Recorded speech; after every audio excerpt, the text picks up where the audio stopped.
welcome to Dice Friends. We made it. We're back. Hey, everybody clap. And this is live. Yes, I will, this is live now.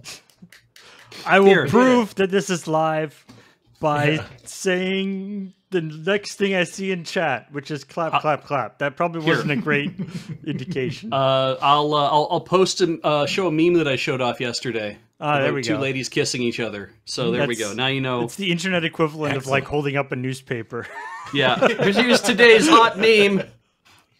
Today's hot meme. Sometimes Beej texts me memes. Yeah. It's nice. I try not to do it too often because I don't want to disturb you. It's cute though. It makes me laugh. Like, you mean you don't want to disturb him in the sense of like disrupt his flow, or you don't want to disturb him in the sense of like yes. Disrupt his flow more than anything else. I always send Adam funny memes. Why not both? Yeah. I try not to send tragic shit your way. I send that to all the trogs on your Discord. I send them the tragic memes. Yeah, see, I get the good ones, the good vintage. Hello, everybody. Welcome back to another episode of Dice Friends. My name is Adam. Once again, I am joined by Paul. Hey. And Beej. That's me. And this week, we are replaying through again, in its entirety, Night of the Living Dead, which we only played once, and it was very weird. A little wordy, but I think it's good. It has a lot of weird stuff with it, right? Like a talking weasel. We have a talking shrunken head. Yeah, a bunch of other stuff. Yeah, cerebricule.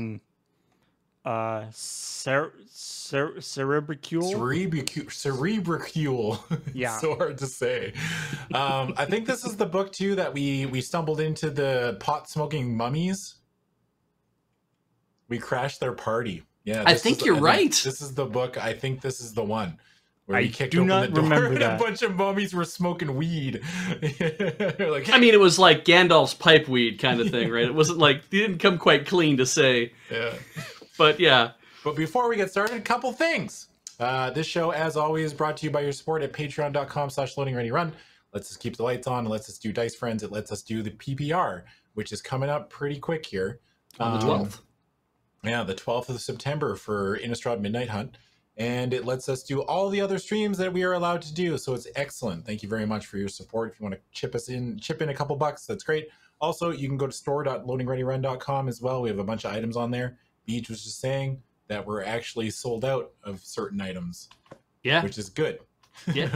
It's always nice to see that people want our stuff so much that they'll buy all of it. Yeah, you can get playmats and dice trays and t-shirts and hoodies and water bottles and if there's anything on there that is sold out of stock, there is a place where you can say that you want it, and that will send an email. And the only thing we use that email for is so that we can gauge how much people actually want things. Yeah, and you'll get that email when it gets back in the system. So when you get that email, hop on that shit right away, because otherwise it might go away again. So also, rewatching that replay of the original episode of this is like we look like different people. Yeah, Paul is timeless. Paul always just kind of like occupies this timeless space, but Beej and I. Yeah, I don't really know what it is that's causing such I have no idea. Yeah, it's gotten so different. I don't know what it is. I'm not as long as yours, but I'm getting there. Yeah, it's getting pretty long. I feel like you've been putting in the same amount of time. My nose. I'm almost there, baby. Yeah. So we were so young and innocent back then. Sure were. Are we ready to read this fucking book or what? Let's get a roll on. Yeah. Let's get into this. All right. So we left off. We had just talked to Abraxas, which is still funny to me hearing that Eastern European accent slowly come, like, it's just like starts off so innocently, and then there's like you can hear hints of it like building. We're finding the origins of the Eastern European accent. Yeah. It's pretty good. It crept right up on you. It's very good. Yeah. Mr. Abraxas. All right, so Abraxas has told us that we need to find the 12 pieces of the Staff of Waterdeep. And he gave us a shrunken head called the Cerebricule, which talks to us at points, and we also have a dead weasel that talks to us. The which dead is kinda weasel weird. might not actually like. I think this idea behind the dead weasels, it's just like your inner monologue or conscience or something. Yeah, I think it's not. I would love if the twist is like it's not real. We're not actually dead the whole time. It's all a dream. You've actually been a weasel this whole time. Buddy. It's Jiminy Weasel. So we got a couple things that we can do. We can ask the Lich to tell us about the Cerebricule, a magical sword, the ornate ring, a simple ring, a crown, a phylactery, the plot to destroy Waterdeep, and Whirlpool in the Harbor. If I remember correctly, the Whirlpool in the Harbor is where I have to go when I'm ready to, like, that's like their meeting place. Yeah. So we can ask the Lich to tell us about or give you this. So yeah, presumably some of these things you might be like, hey, give me the whatever. Well, I mean, oh, by the way, here's the magical sword already. Here's the picture. Oh yeah, that's Abraxas. Yeah. Hey, it's me. Somehow we know just about like the kind magical of sword. Sitting and chilling against the tree. Yeah. Seems Wouldn't wrong. you? Yeah. Seems like a bit of a flower child in the too, world. right? You can do whatever you want, right? He's got that long hair and that Willie Nelson headband on. Yeah, he does kind of look like Lich Willie Nelson, doesn't he? Yeah. He's like, hey, got any weed? Maybe an acoustic guitar, I can really play it. I'm just gonna go through this slowly and surely again. We're gonna go ask about the sword. Okay. So 78A. God, there's some good art. All right. Experimentally, you hold the Cerebricule next near the blade of your new sword. The head's withered nose wrinkles, sniff, and its wide mouth opens. Magic, says the head in an astoundingly deep voice. It's against undead monsters. Very powerful. I actually picture this head talking like Andre the Giant. Oh yeah. Yeah, you know, like, I can only doggy paddle, you know. Yeah, it's like I'm just carrying a rock around. So the head identifies magic items. Yes. Did it say powerful? You asked the Lich. What is the power of the blade? This sword's native iron, says Abraxa, was mined from under the northern ice, forged in dragon flame, and quenched in more than the usual quantity of blood. I carried it still smoking hot across the borders of the universe. Holy shit, Abraxas. That's intense. Holy. So you say you think you're just some kind of world traveler? Is that what you would say? You know, Yeah. I've been lots of places. The borders of the universe. Yeah. There is another reality, known here as the negative material plane. A pitiful name for that maelstrom of energy. This world and all others could vanish into it and vaporize in the 10th part of a second. These living spirits, the Lich looks past the walls of the city of the dead to Waterdeep beyond, can never know how thin the revetment? Is that a word? I can't even read it because it's all fuzzy on my How end. thin the revetment that stops the annihilation.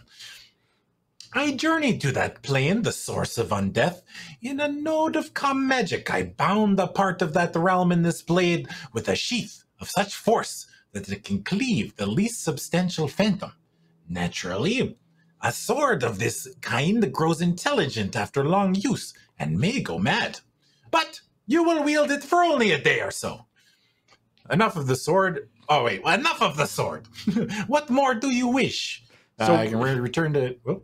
It's like, so what I'm hearing is it's a magic sword. That was That was what was that. Okay, thanks. How many different ways can we say magic sword? Right. It's a same kind of bullshit I get if I go down to It's Dougie's armor and weapons. You know, like. Or you go to you go to Mountain Equipment Co-op and there's like the tag on the thing that's like, oh, here's all the features of this special tactical stuff it's made out of, and it's got extra pockets and all these things. Is it knit with 14,500 Dernier nylon? Like, I like the idea of an undead MCC or just like or MEC, and we're just like, yeah, what's up? I love MEC. Are you kidding me? Abraxas at the counter, like, hey, can I interest you into a tent?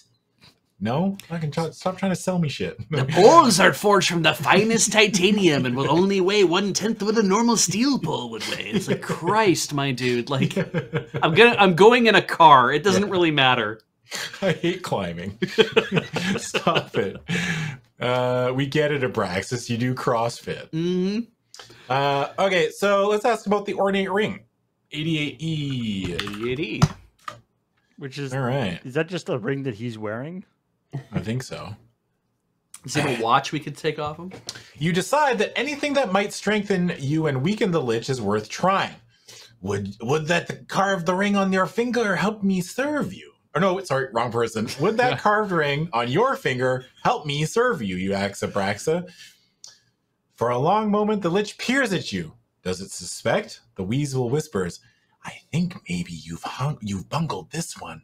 And just as you are convinced of your failure, Abraxas speaks. Very well. I suppose a good warrior looks for any weapon to help his cause. Lose this and you perish. Wow. So, I had bosses like that, yeah. What is he, my dad? Who's like, lose this and I'm gonna kill you. Oh my god. With ragged dark fingernails, the Lich removes the ornate ring and hands it to you.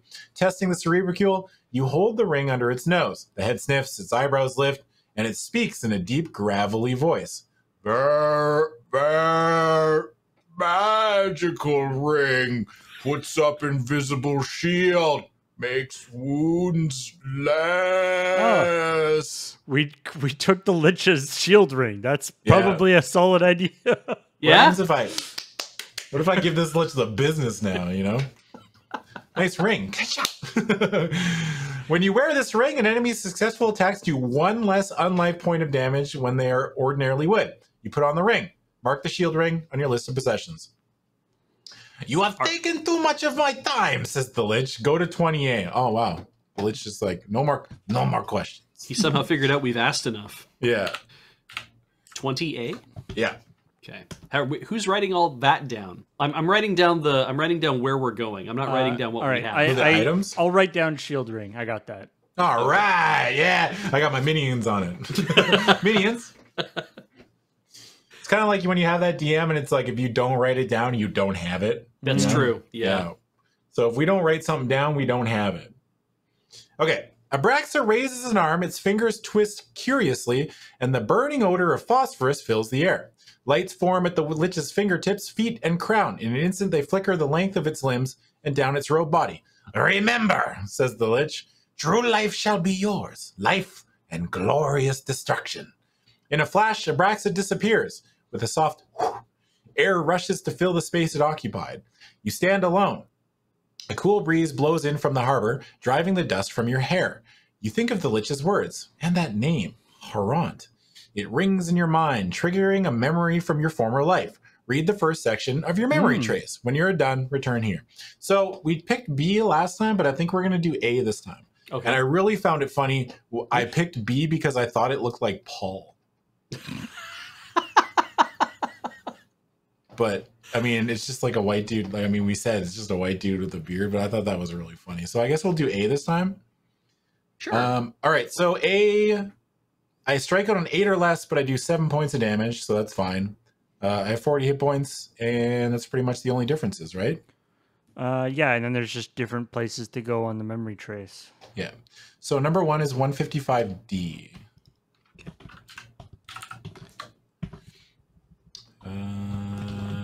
First memory.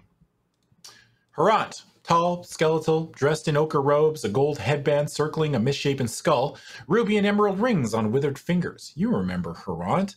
The Lich incanted a spell, gesturing broadly over you while you looked up, helpless and tired. Where? What was that spell? Your memory slips away again. Okay. So we got kidnapped and then turned into... So maybe he's the guy who actually turned you into undead. Oh. Probably. I mean, it definitely wasn't Abraxas, right? So we're back to okay. 20? Yeah. Midnight, the Lich said. You look around, noticing that you can see as well now as in daylight.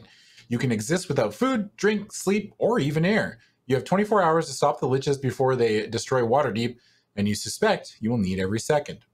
Alone against the city of undead, you say to yourself, no memory, no life. For weapons, one sword and a shrunken head.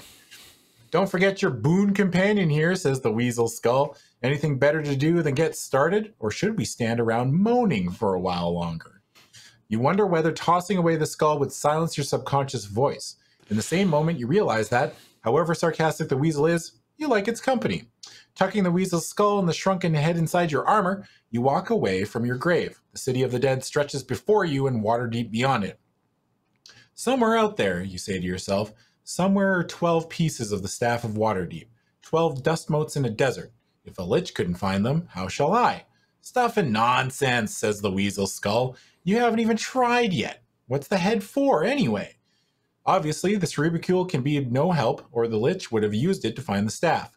Miserably, you hold it up, thinking to close off that avenue early,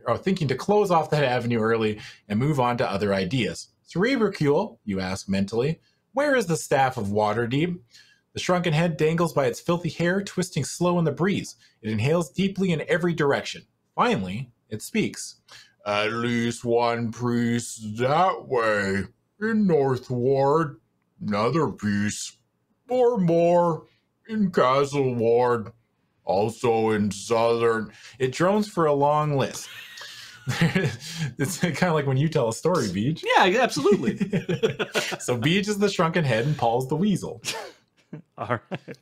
It drones a long list. There seem to be pieces of the staff in most wards of the city, along with several in the harbor and countryside. However, it does not name all 12 pieces, so you suspect you will not find these. Even so, you are shocked. You would swear an oath, but if you could recall whom you once swore by. Head, you ask. I don't even give you a name. I'm just like, Head. Head. If you know where the pieces are, why did you not tell your owner, the lich? Pieces only detectable to those good at heart. Good you heart uses me, I talk. Heart of enchantment guarding them. Very powerful spell. Amazing, you think? The weasel murmurs, good thing the little monster didn't speak up while Abraxa was around. Well, then, aren't you an absolute disaster yet? Where do you start? You begin your mission by exploring the city of the dead or by looking out on Waterdeep itself. I can't remember what we did last time. With how ridiculously overwritten everything in this book is. Yeah. And then the one thing that you're actually interested in, where all the pieces are. It's like there's one there and there's a few others around. There's some in some places and there aren't in others in other places. Yeah, this Choose Your Adventure book reads like fucking Lord of the Rings. You know, where they're like, I'm going to describe every blade of grass. Like, sick, awesome. Well, what does Tom Bombadil look like? Fuck him. Gildan Blaineboard in the chat says, you started trying to explore the city of the dead, but then gave up and went back out to the city and wandered around a few districts. Okay, well, I'm not going to give up on the city. I'm just going to start here. All right. 14A. 14A. The tallest structure in the cemetery is the Warrior's Monument. You climb over a stone troll, place a foot carefully on a bugbear's snout, hoist yourself up and grab a hero's belt, and then sit on the anonymous commander's shoulder. 60 feet above the brown grass, you look around. The city of the dead was never more appropriately named, you think. In the vast cemetery, you hear no sound but the wind, and see little movement but studding clouds overhead, skeletal tree branches, and patches of the effluvium, an unholy stillness. During winter, Waterdeep bundles up, chies down the shuttered windows, and endures months of misery. Nobles and their children evacuate to warmer climates, and commoners stay indoors, avoiding others' hot tempers, as well as the frigid wind. In this northern latitude, the sun crawls above the horizon only briefly, never very high. With the perpetual cloud cover, not even the living find it easy to tell day from night. And even in winter, the city of dead remains a popular meeting place for Waterdavians. I hate that. Waterdavians. Oh. Shouldn't it be Waterdeepians? Yeah. How about Waterdesians? Got them. Yeah, got their asses. Suck at Waterdeep. Yeah. I don't even know. Oh, Baldur's Gate says hello. Suck it. Nice. As close to a major park as the city offers, its landscaping and clean walkways make up for the sad side of crypts and mausoleums. And some of the buildings are attractive in a monumental way. Seeing them, you notice their names drifting into your mind. The Hall of Heroes, resting place of Waterdeep's greatest warriors, stands nearby. Alongside it, the seldom visited Hall of Sages, final home to many of the city's learned scholars. Beyond both sits the Spartan crypt of paupers and outcasts, the house of the homeless. The Lich said you could reach the underground artifact through there, but it would be wise to gain some pieces of the staff of Waterdeep before venturing into the enemy's lair. You look around at tombs large and rich, small and stolid, all solemn, all ageless. Perhaps, you say to yourself, there are other restless spirits here who may help my quest. So, do we want to go to the Hall of Heroes? They, for some reason, specifically mentioned that nobody ever goes to the Hall of Sages, which makes me instantly curious. Absolutely. But that might be a trick, right? Yeah, it's like, apparently, like, they didn't say that about, like, the Hall of, paupers and the House of the Homeless. Yeah. So, like, those places, the Hall of Sages is even less popular than the Hall of Paupers. Yes. It's like, who... Did we check out our own grave last time? That seems like something we probably went right to. Yeah, we should have. I don't remember us doing that. I'm doing it right now. I want to go look at my own grave. That's weird and morbid. That's so strange. 148A. Apologize if you recently watched the previous episode and we're like doing all the same stuff again and, doing all the same jokes again. It's going to happen. Oh, we're definitely doing all the same jokes. Are you kidding me? I thrive off doing the same jokes every time. Morbidly fascinated, you return to your longtime dwelling place. The shallow grave looks fresh. Tumbled clods of earth, still damp, lie strewn across the gray-brown bricks of the path. But I remember lying here so long, you think. How can the grave be fresh? I spent months, no, years. Thinking back on your solitary prison, you find that an undead body cannot shiver, but you recall the long agony vividly. Excuse me, is it time to moan again, says the weasel. I forgot. Can we play a dirge here, please? Okay, listen here, smartass. Yeah, this is my own existence. Yeah. Why is the grave fresh? You ask desperately. You had a lot of time to yourself down there. Maybe you imagined days into years. All that about life spirits wandering by overhead, seasonal rainfall. No, you could have not imagined that. Even now, you sense the oak tree's life nearby, a slow, slumbering principle coiled within the trunk, waiting for spring. And from your sketchy memories of the city of the dead, you think that one or two of the crypts are new. They were not here when you lived. The weasel itself is the proof. It could not have decayed to bare bones in a matter of days. Perhaps you were moved. In that long nightmare after you learned of your undeath, you retreated into the dark recesses of the mind. Anything might have happened too quickly for you to notice. But when? Who? If I were you, and I am, says the weasel, I would stay here and meditate on that for hours and hours. After all, you do have an entire day to stroll around the city and pick up those pieces of the staff. Let's waste some more time here. Oh my god. Wow. I like this weasel. He's funny. It's disturbing to think your own mind can be so sarcastic. You walk away from the grave once more, go back to 14A and choose where to go. All right. Owned by my own mind. Yeah. That was not helpful. What do you think? Hall of Heroes or Hall of Sages? There's also just this like statue. I don't know who Agarion is though. Oh, yeah. Agaron? Probably somebody famous in Forgotten Realms, but I have no idea. That was 148A, right? That was one For the grave? The grave, yeah. Yeah. Yeah, thank you. I think your instinct about the sages being suspicious that nobody goes there. Yeah. But you know what my suspicion is? Okay, since nobody goes to the Sages thing, if it's trapped, all the traps are still active. If everybody goes to the Hall of Heroes and there's traps, they've probably already been set off already. True. And we can just stroll right in, right? Also, why would you trap crypts where you bury things? Look, Beej. I think we've played these books long enough to know that we've seen some shit. Okay. But if you wanted to make sure you actually got somebody with the trap, you would put it in a place that's really well trafficked. Oh, where everybody goes. You wouldn't put it in the Hall of Sages. There wouldn't be any traps at all. All right, you convinced me. Hall of Sages it is. Also, apparently 154F. you went to the Hall of Heroes last time. Oh, did I? 154F. Okay. Okay. Wow, I'm glad I'm so much smarter and learned now. I've had a lot of time to ruminate on my life experiences, so now Hours and I can hours. make decisions that are just much more intelligent and informed.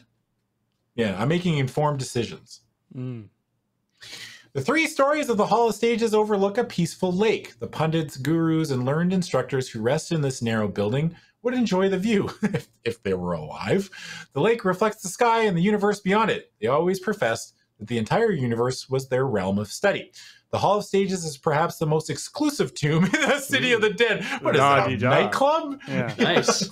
There's a guy with a velvet rope, and he's like, no. Hall of Let me see that Sages. IQ. It has everything. Only a few score scholars have been deemed worthy to join its august company upon death, but it is seldom visited for all that. Yet, if any of the spirits there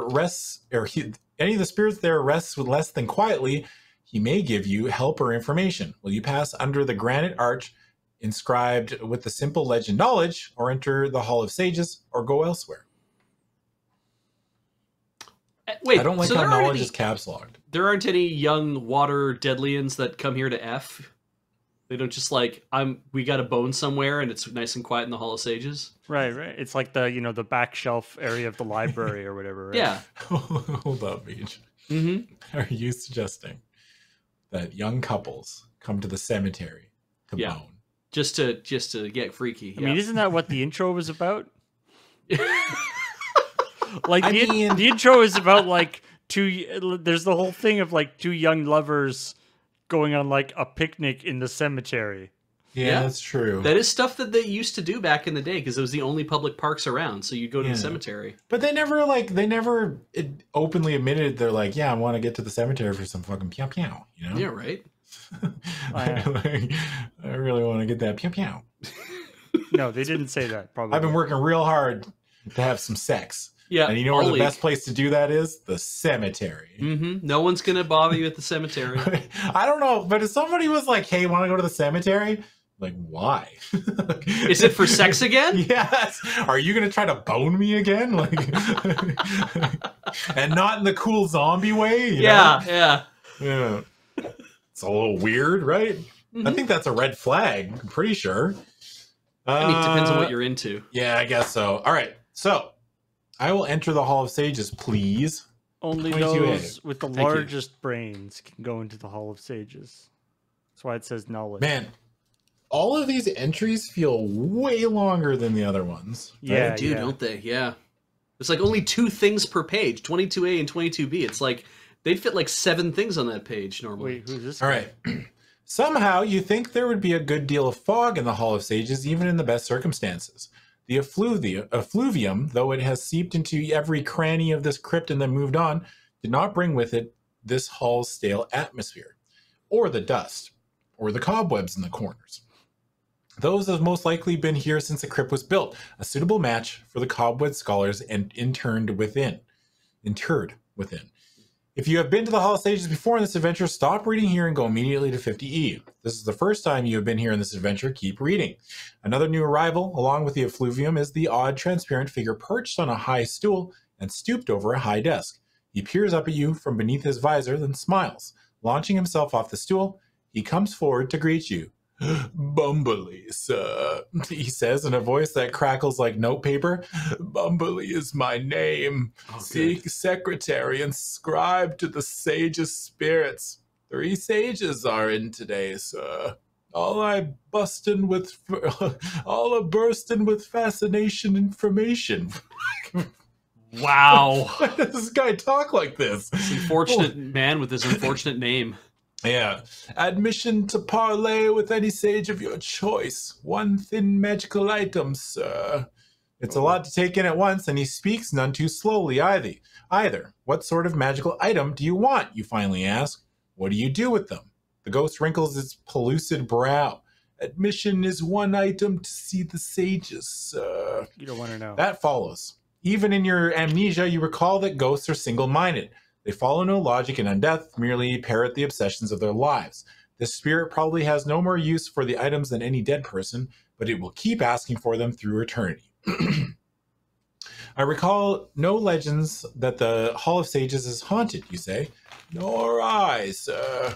Do our best to keep out the haunts, just me and the sages. Not all of them at all times, sir. But now and then a body will up and start murmuring if you take my meat. Why is he southern? Like, take a murmuring if you take my meaning. Yeah. If you want to speak with one, you need to pay now, sir. Pay me. Wow, the whole tone of this ghost is completely changed. I like this, yeah. I like him more as like a cowboy. Yeah. Yeah. You dare not give the secretary ghost your shrunken head or sword, and it wouldn't want the weasel. If you have another magical item on your list of possessions, you may give it to Bumberly. Or you may try talking to the sages without paying Bumberly, ignore them and look around, or leave. Well, I mean, the warning signs are all there. If we try to do anything but give him an item, we are going to get fucked up. Yep. So we have the shield ring is the only magic item we have. Yeah. I mean, we could just give him the ring. We should really piss off the Lich. Yeah, probably. He was like, all right, now. What happened to that ring I gave you? Oh, I gave it to a ghost like 5 minutes after you gave it to me. Yeah. I told you to never leave your side. Yeah. Sorry, I don't know. I needed to get in. I mean, the ring, by the way, takes 1 damage off every hit that happens to you, which actually seems to be darn good. Yeah, fuck it. I'll give him the ring. I don't care. All right. All right. Don't tell me how to live my life, all right? The second you tell me not to do something, I'm going to want to do it. I didn't say don't do it. I was just telling you what the ring does. I remember Paul saying to me, if you do that, Adam, you're not getting paid. You were all there. Paul threatened me. He threatened my livelihood. Everybody saw it. All right, 135A. Don't forget to bring this up later, Paul, when he needs the ring to not die. When Abraxas says, hey, where's the ring? I'm like, fuck, I don't know. I lost it. Give the ghost the magical item you choose, then mark it off your list of possessions. The item vanishes in Bumberly's clutches. Very pleasing to do business with you, sir. It says with the exultation of ghosts gratifying their obsessions. Nah. Which of our Janal scholars will you be parlaying with today? Are you interested in wildflowers, perhaps? It's like a southern belle all of a sudden. Yeah, right. Have you any sages wise in the lore of the undead? Or familiar with Abraxa the Lich, you ask? Oh, certainly, sir. But if you're sure you wouldn't be more interested in wildflowers. Why? What sages are, as you say, in today? Well, you did say undead. Donald Bane of Ruthane is accorded a certain respect in undead matters. Although, to tell the truth, sir, and you never heard this from me, he tends to be a mire of crotchery. And then, what are the other? Ah, yeah, our sage Tenrit can tell you all about Abraxa the Lich. Great. Abraxa the Lich. And we are most pleased to have Scriblom the Learned, born and died right here in the fields outside Waterdeep. Perhaps the leading authority in the world on wildflowers. Really, he is, sir. Which sage will you talk to? Donald Bane of Ruathin, Sage of the Undead, Tenret, who knows of Abraxa the Lich, or Scriblom the Learned, wildflower expert. I mean, he's all fucking jacked up on these wildflowers. I kind of want to be like, you know, when somebody's really excited about a thing, and you're like, hey, I'm interested in this thing now. Yeah. Now I want to know all about wildflowers. Absolutely. I'm afraid, like, you talk to the guy who knows all about Abraxa, and he's like, okay, the big thing you got to know about Abraxa is he's got this ring that's super, super powerful. All you got to do is get this ring, and you can take him out, no problem. Yeah. All right. Okay. Well, I mean, if you decide none of the sages would be useful to your quest, Bumberly will grudgingly, return my magic item.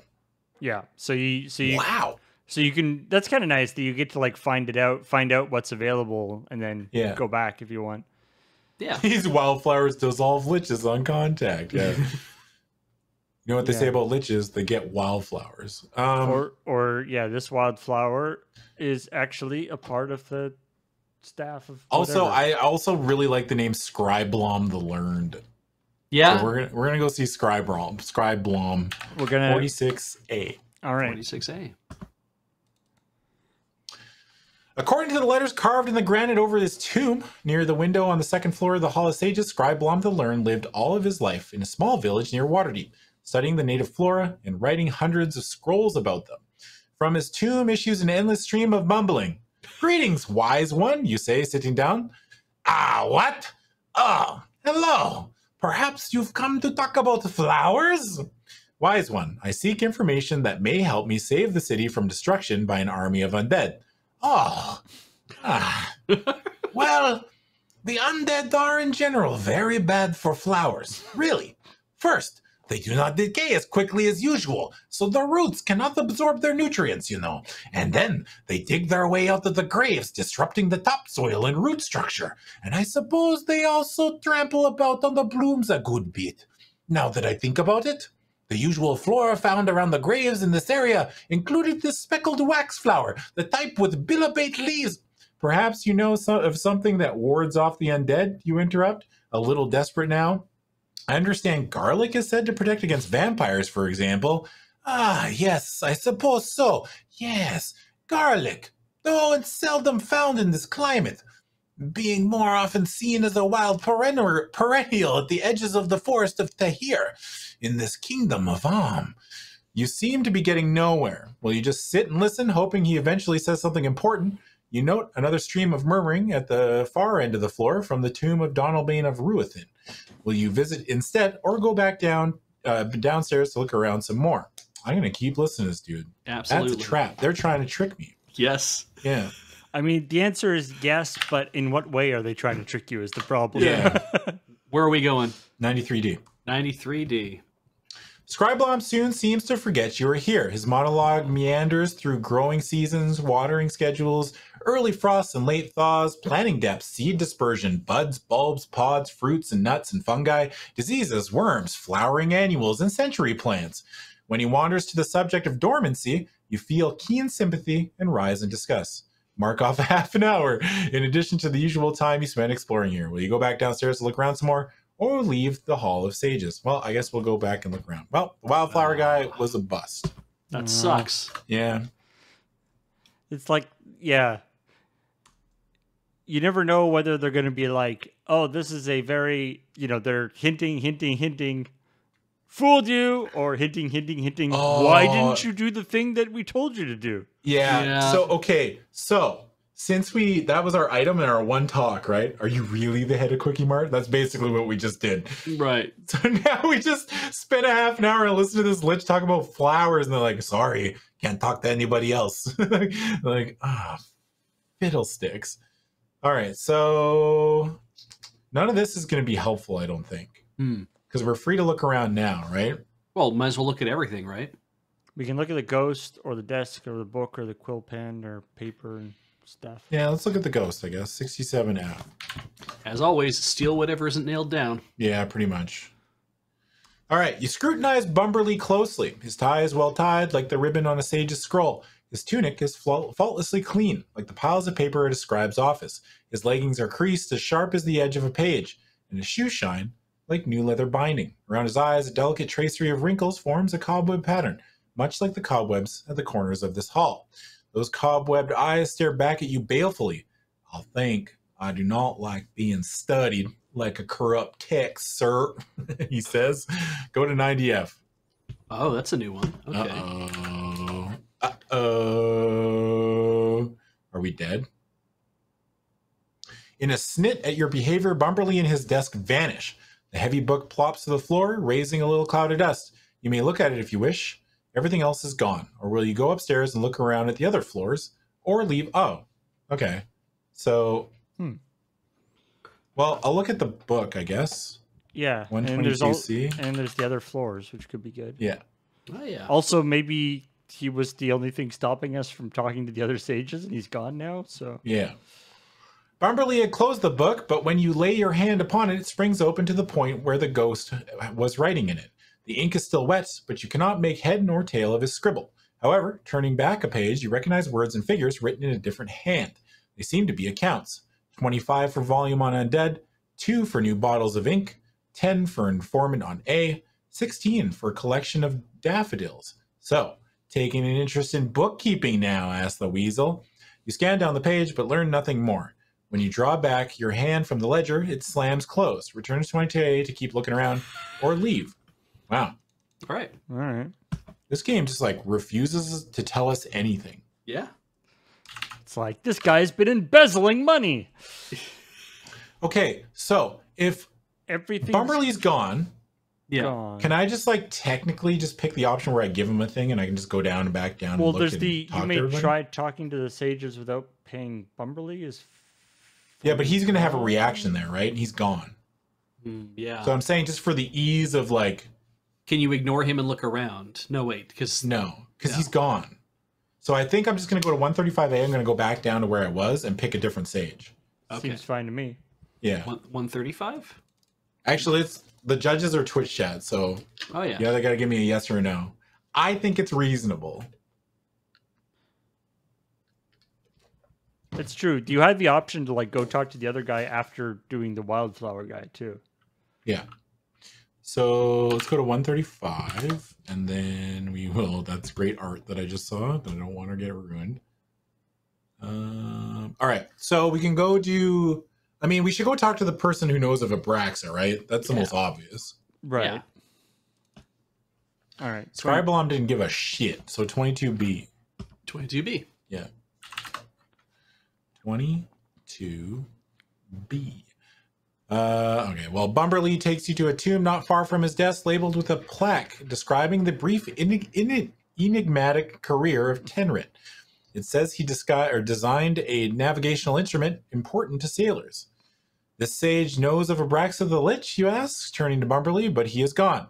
From inside the tomb, a hollow voice intones solemnly, "What do you wish to know, O supplicant?" Let me out of here. Beware. Shut up. Oh, please. It's been so long. From inside, O supplicant, startled, you sit. Can you tell me of Abraxa the Lich, O wise one? Indeed I can, O seeker of knowledge, for nothing is beyond my lore. Abraxa lived many thousands of years ago in the unwritten past, when giants walked the landscape and people lived in peace and harmony, and the sun never set. Is this just some guy like hiding behind the tomb? Who wrote this book? They're a genius. This is great. But Abraxas was evil and sought knowledge from a horrible demon, and the demon appeared and turned him into a lich. And Adnaxa lived on as a lich for many years until he was killed by great heroes. Now, in that time grew many interesting wallflowers. Pull off his mask. Hey! Throw that other Oh my That's god. so good. Hearing this story, that squares so little with you, or with what you know of Abraxa from a supposed expert who can't even keep his name straight from sentence to sentence, you grow suspicious. You look behind you and see that Bumberly has not resumed his position at the desk. Oh, okay. Well, I mean, technically he's there. I gotta read it, but he's technically not there. Yeah. Oh, great wise one, you say. Oh, wait, sorry, that's me. Oh, Yep. great wise one, you say, interrupting Tenred's discourse on daisies. What do you know of the Secretary Bumberly? Bumberly, says the sage enthusiastically. Fine, fine fellow. Excellent secretary. He guards us well from cranks and crackpots who try to parley without paying him. You would reward him for a job well done by giving over any magical items you might happen to... Come out of there, you dishonorable spook, you yell. Oh, how dare you speak like that? Oh, unimportant... Impertinent? Impertinent one. Okay, yeah. Oh, impertinent one to Tenret the Sage. Tenret, the bumbling figment of your imagination. Bumberly, come out and hand back that item. A long pause. Won't, says Bumberly at last. You kick at the plaque, but the tomb's brickwork is solid. The ghost refuses to emerge. None of his possessions are around either. Frustrated, you leave. That's amazing. Wow. Wow. Okay, that's great. Well, Where we headed? What? it's 149. 149D. That's just we're leaving. Yeah, we just got kicked out. You stand outside the Hall of Sages. You only wish you could breathe or else smell something beautiful, for the musty odor of dust hangs in your nostrils. If you haven't already, mark off a half hour of your time spent in the hall. Will you look around the Hall of Heroes, the House of the Homeless, or go somewhere else in the City of the Dead? Each of these takes a half an hour apiece, or you may go to the walls of the cemetery and head for the City of Waterdeep. This step takes essentially no time. I don't remember what was in the Hall of Heroes. Yeah, all right. It's it's the same. So I guess the Hall of Sage. I mean, there was one guy still in the Hall of Sages about the who was like knew about undead things, but yeah, but I don't. I'm gonna say, like, in the spirit of the game, it kicked us out, right? Right.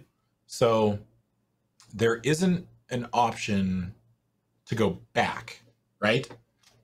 The game hasn't said, "Do you want to go back?" yeah, Right. They've just kicked us out. So I'm going to say that is done, right? All right. There needs to be some consequences, right? Sure. That sounds, I'll go with that. So we want to hear the Hall of Heroes. Yeah, 140B. 140B. Okay. The Hall of Heroes, a tall marble column tomb, towers among the smaller family crypts like a warrior prince amid a crowd of admirers. Trees and shrubs, now bare of leaves, stand protectively around it, spreading their branches like guarding hands.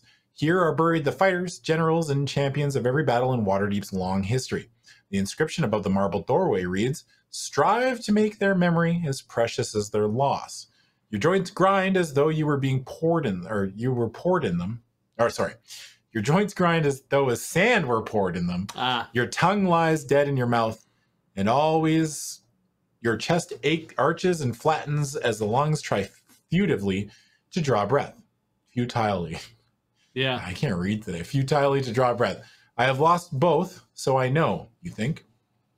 There is no memory as precious as the life they lost, but you honor their sacrifice.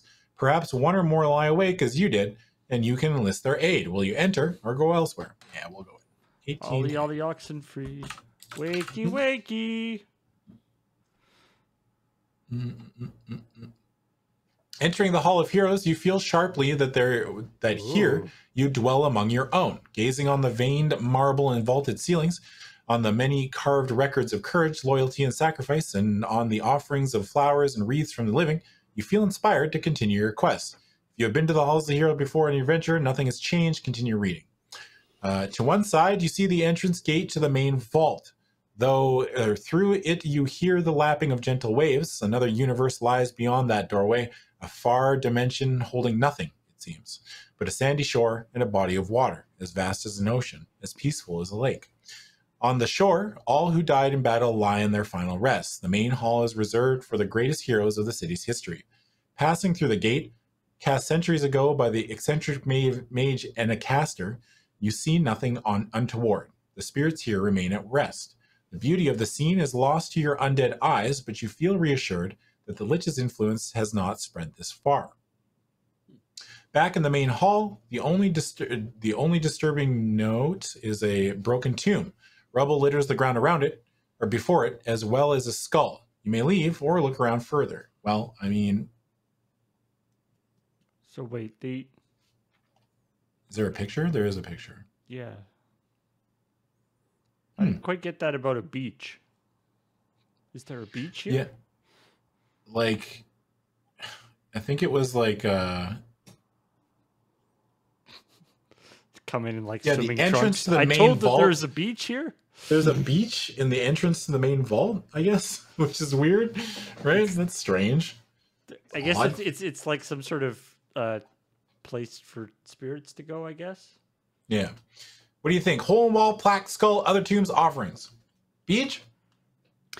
Oh god, that hole in the wall is so tempting. All right, hole in the wall. Sure, we don't want to check. Nah, don't want to check anything else out. Yeah, don't want to check for warning signs. Nah. Stick your head in there and see what happens. Yeah, You're dead. 26B. 26B.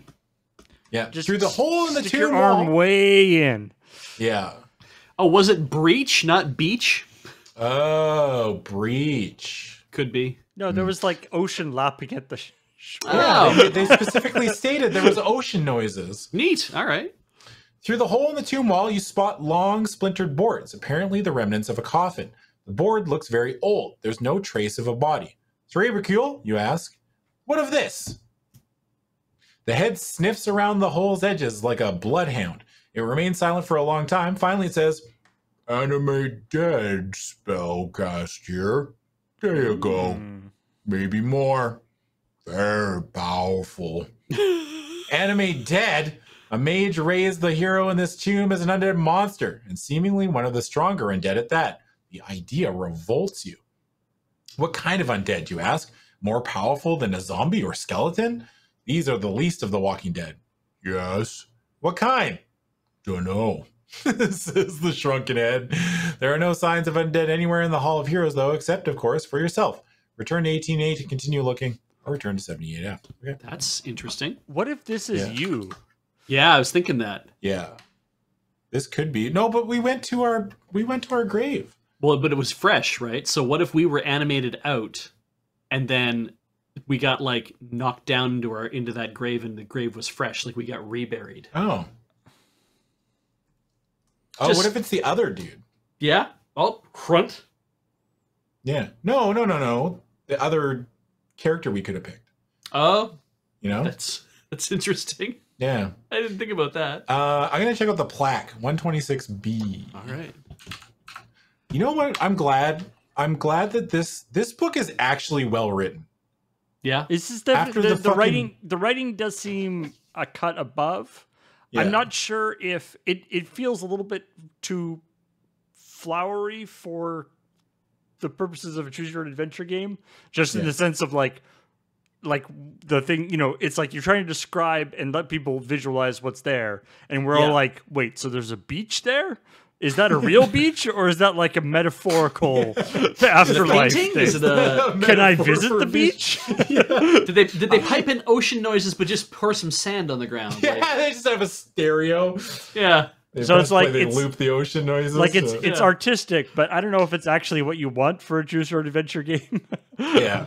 I like it. I dig it. After the massacre that was Gnomes 100 Dragon Zero, this is great. I Really? actually understand what's going on. Yeah. All right, the plaque reads, Here lies Calperion, beloved of family and city, who in single combat slew the wizard Hrant, saving Waterdeep and the world from sorceress tyranny. Oh, this is The awkward. plaque lists Calperion's dates of birth and burial, far apart, but both over a century old. The name finds a birth in your vacant memory. In the days before Agarion passed away, but before Kelbin Arunson became Archmage, a wizard had tried to destroy the city with a water spout from the harbor. The Night of the Black Wind, it was called. Calperion and a band of adventurers entered the wizard's tower, overcame many guards, and Calperion vanquished Hrant, ending the menace. The story told to children to this day. But wasn't Hrant the name of the other Lich, Abraxas' collaborator? Asked the weasel. The coincidence is too close. Yeah, maybe it's just a coincidence. Yeah. So Christ. so somebody killed this mage, but it didn't stick. Yeah. And then is this the plaque above the tomb that's been opened? It didn't really make it clear. Like the visual might make it more clear. So is Calperion alive again, I guess? I'm going to assume that that's the case. All right, back to 18A. Doesn't really quite say, does it? There's skull, other tombs, and offerings. Well, let's just go through this one at a time. 152F. 152F. You pick up the skull and cradle it in one hand, like a football. Ah, alas, poor Yorick. We're doing that. Okay. Yeah. You pick up the skull and cradle it in one hand, thinking of life and unlife. Perhaps the spirit's rip from this mass of bones has left a trace of recollection. You bring out the shrunken head. It smells around the eyes and jawline, but then over the fractured brain case. Pain, it says at last. What? Pain? Great pain. Surprise. Vengeance. Something about an assassination plot. Abraxa. It says nothing more. Sounds like a laundry list, the weasel says. While you try to put it all together, mark evidence box A on your bookmark. Then return to 18A to look around the Hall of Heroes. Oh, we got some evidence. I didn't know we had to find evidence. Yeah, we're like fucking Columbo. We're like Columbo, but even more alive than Columbo. Noted undead zombie Columbo. 18A. All right. Oops. Other tombs and offerings. Yeah. Let's do other tombs. 153E. 53. Oh, I gotta stop seeing this art. There's such good art in this one. What was it? 153 what? Echo. Yeah, 153 Echo. Okay. The other tombs, all intact, hold many of the most famous figures in Waterdeep's history. Baron, who overcame the corrupt guildmasters that took control after Agarian's death, then restored rule by the secret lords. Namara Dalzor, a humble nanny who was stranded in a boating accident with 24 children, attending her noble ward's birthday party, and led them 300 miles through savage territory back to safety. Wow. And died just within the city gates. Athar, the famous Shining Knight, father of Piergaron, and servant of the god of Tyr. There's something in that name, Tyr. Not quite the right name, you think, struggling to remember. You cannot grasp the fact you sought, but another recollection floats out of the fog. Read the next section of the memory trace. Hell After yeah! you're done, turn to 18A. The memory trace thing is actually kind of nice, and also the evidence thing. It does allow them to reward you for doing things that aren't necessarily like immediately advancing. Staff of Waterdeep. Yeah. Yeah. So number 2 is 82B. 82B. 82B. Man being carried off limp as a dying dog by these two spooky types, making no sound between them. Too dark to see close from where I was up on the dead wall, but the one looked like he was smiling, and I mean all teeth, Sir Knight. No right arm, but hanging bone.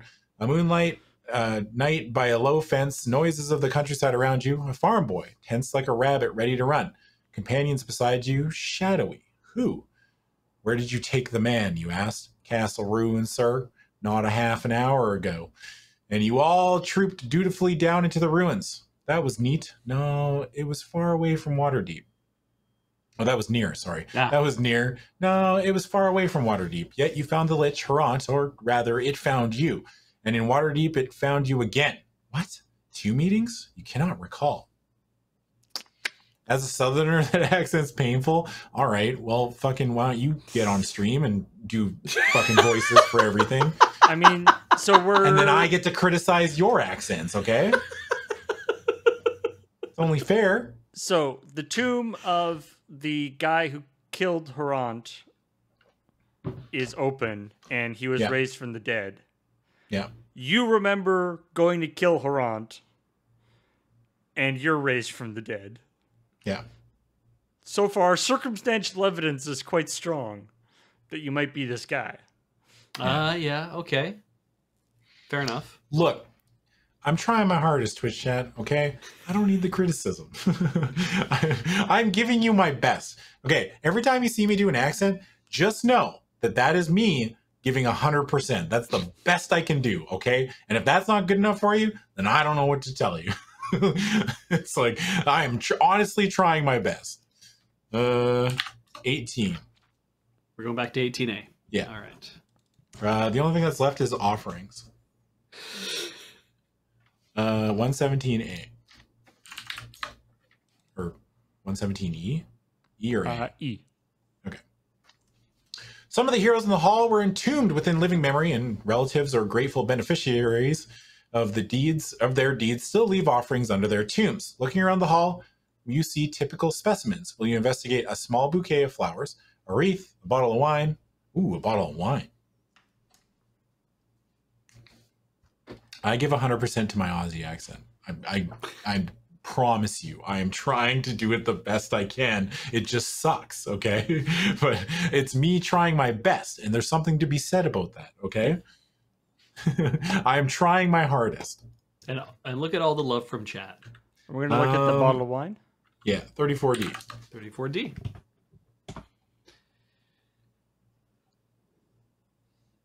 You examine the bottle of wine. It's a red wine from the Calimshan vineyards far to the south.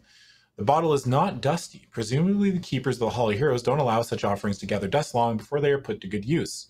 You find you know nothing about the vintner, not whether the wine is relatively expensive or from a good year. You don't think you ever knew so much about wine. You hold up the cerebricule, it sniffs the cork and immediately shouts, "Wine! Right, it is Andre the Giant." "Red wine! Drink! Drink!" Wow, shit, it is Andre the Giant. It is Andre the Giant. Hell yeah. What? I should drink this? Give drink. Me, drink. The shrunken head can shout quite loudly. Will you give it a drink to quiet it down or not? I kind of just want to not. Just be cruel to it. Yeah. Because fuck Andre. No, just kidding. I mean, no, I'll give it a drink. Yeah? Yeah. All right. 106B. I'm an enabler. Yeah. You uncork the wine. Not knowing what to expect, you pour a small dollop of liquid down the cerebricule's throat. That is, into its mouth. The wine spills out either corner, but the lips turn up in a broad grin. "Give a little more," it croons. "What? More! More!" Grasping the request at last, you pour in some more, and it twists gleefully by its hair and begins to sing tunelessly. "Oh, what do we do with a Drago's dragon? Now it's been to a Glaron." Stop that, you tell it. "It drinks its wine in a 10-quart flagon. 20 vineyards gone and gone." The screech is deafening. You shove the head down inside your armor, where you can feel it trying to lick your breastplate. Whoa. Vaguely erotic. Yeah, it is vaguely erotic. "I'll tell you," says the weasel, "I've never yet met a shrunken head that could hold its own liquor. Unless you wait here 1 hour to let the cerebricule sober up, you won't be able to examine anything in your next location because it's too stupefied to help. You can't look at anything around here. Whether or not you mark off an hour, leave the Hall of Heroes." 70. We got it drunk. And it's just like, all right, you got to fucking sober it up. This is just Princess Bride. Yeah. We're just literally fucking... I just actually saw a recent interview with Jake the Snake. Yeah. Roberts talking about driving Andre. And I've seen the same one. Yeah, he picks up two 24-packs of beer, and Andre drinks them like on the way home in the back of the car. They had a van. They had to get a van.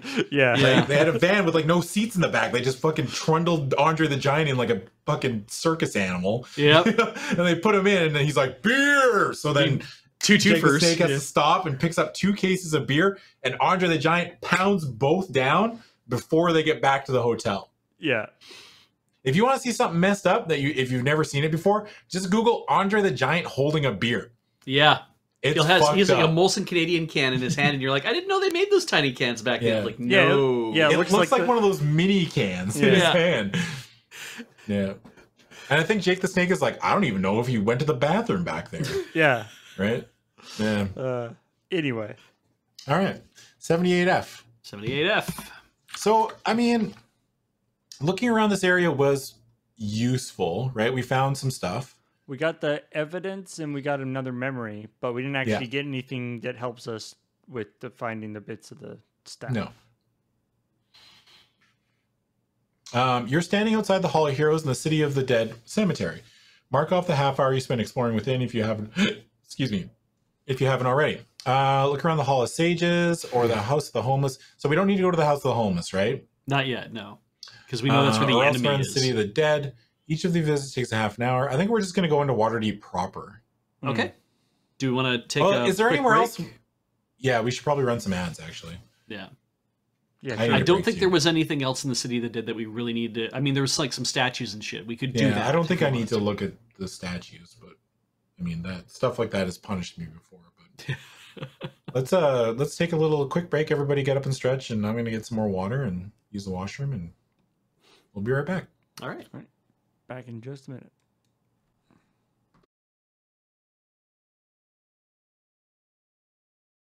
Hello, welcome back to Dice Friends, where we are an undead paladin with a smart-ass weasel and a alcoholic shrunken head. And nothing to lose. Mm-hmm. I would watch that show. Yeah, I would watch it. Are you kidding me? Yeah. Like why isn't that being optioned by Netflix right now? There's about 4 seasons worth of content in this fucking book.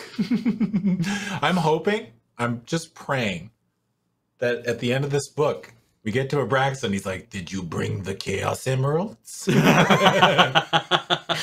Just please. That's what I was supposed to be doing? Yeah. You weren't really clear about, you just said staff. Yeah. Well, where are we headed? We were at 78. We're going into Waterdeep. Okay. So 82A.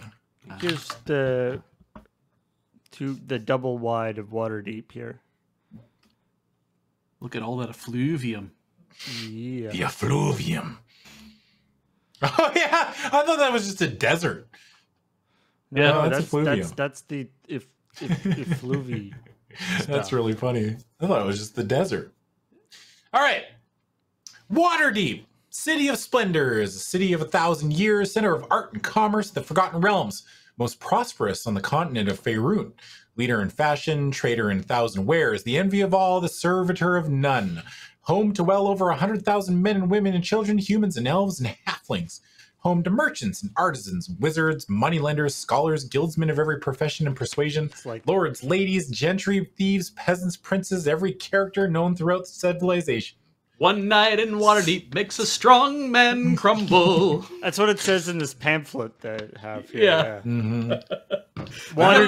Water deep on 50 crowns or less. They're like, hey, check it out. They got churros. Yeah, nice. We should go get churros. Yeah, churros. Oh, can we go see the Drizzt exhibit? No, Drizzt sucks. Hey, yeah, wait a minute. Do the people in the Forgotten Realms know that they're in the Forgotten? Like, theoretically, they haven't forgotten about it. They live there, right? Yeah, that's true. And like every new person that shows up in Waterdeep, like fucking tourists, Yeah. Waterdeep, jewel of the north, and now the Walking Dead shuffle out through its streets, unchecked like ants on a carcass. In the winter, famous Waterdeep harbor ices over. The city shuts down. No traffic moves in or out. What could be better, or what better time could the Liches choose to enact their plan?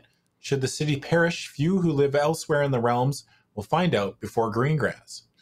From the high brick wall around the city of the dead, you look out across the city. Buildings crowd on one another. Streets twist like twine. Patches of gray fog, the effluvium, drift everywhere. And in the harbor, you see the whirlpool. That maelstrom in the once quiet harbor proves the truth of all the Lich told you. You recall this view from your life, you think, but in life, the wards of the city never seem to sprawl so large before you.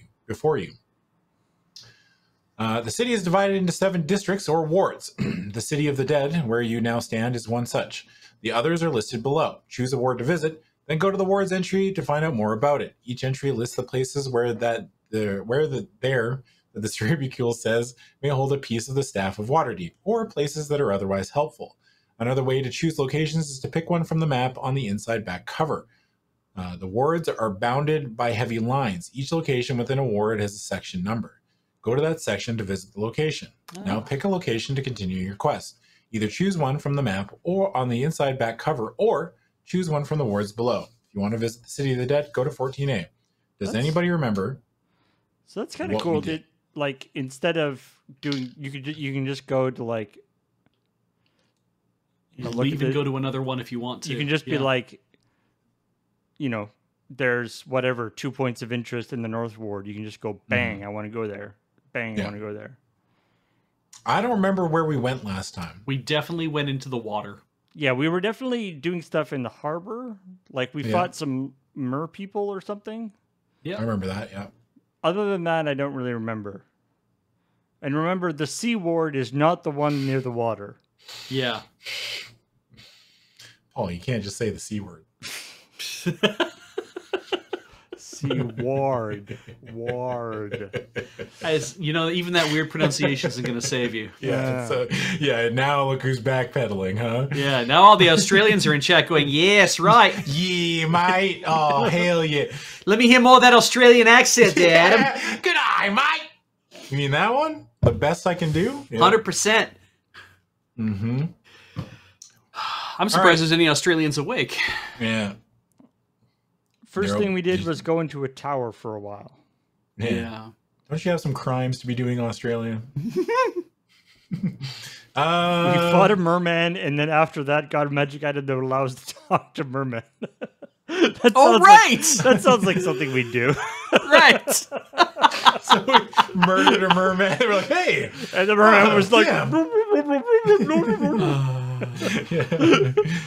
Start at the top and work my way down. Don't tell me how to live. I'm going to start at the bottom and work my way up. The bottom is the harbor. No, the bottom's the surrounding countryside. Oh, that's true. Wait, it's just like... We just leave? Just leave town? I like the idea of just leaving. All right. The Lich is like, I feel like we're not on the same page here. Did you miss No, trust me. Yeah.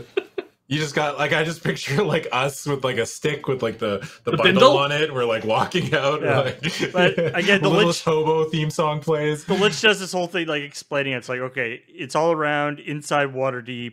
You know, it's split into 12 pieces. You need to go to these different places, possibly fight some people, find out, sniff it out, use the head. Okay, you do that. And then you're like, yes, I will do that. And then just leave. You just like walk out the front door, and then the Lich is like, it's just like, what the fuck? Fuck, good help. It's so hard to find. He's just gonna like. I'm heading to Chult. He just teleports in front of you and is like, where are you going? Oh, the countryside. I'm going to Waterdeep. No, we were in Waterdeep. Oh. I was wondering about that. I do love the idea though of we just leave and we just walk away forever. Yeah, we just keep walking, straight line. The sad music from Incredible Hulk starts playing. Yeah, we got his ring. Yeah, no, we don't. We gave it up. Well, he doesn't have it, is what I mean. Yeah, yes, he doesn't have it. Yeah. We basically took it from him and just like threw it away. Yoink. I like how we did that. It's just, sick. Thanks, Abraxas. Hey, Bartleby, or whatever the fuck your name is. No, Bartleby's our thing, isn't it? Yeah. Oh, Bumblebee. Butcher's Bee. I don't know. I can't remember what his name was. Yeah, All right, he's like, outside Waterdeep. Give me that ring. He was some sort of transformer. It was also like, give me that ring and you'll learn about flowers. Yeah. You're like, sounds like Sweet. a deal. Good trade. I have these magic beans as well if you'd like them. This is a wonderful use of our resources. Don't worry. I'll solve the case. All right.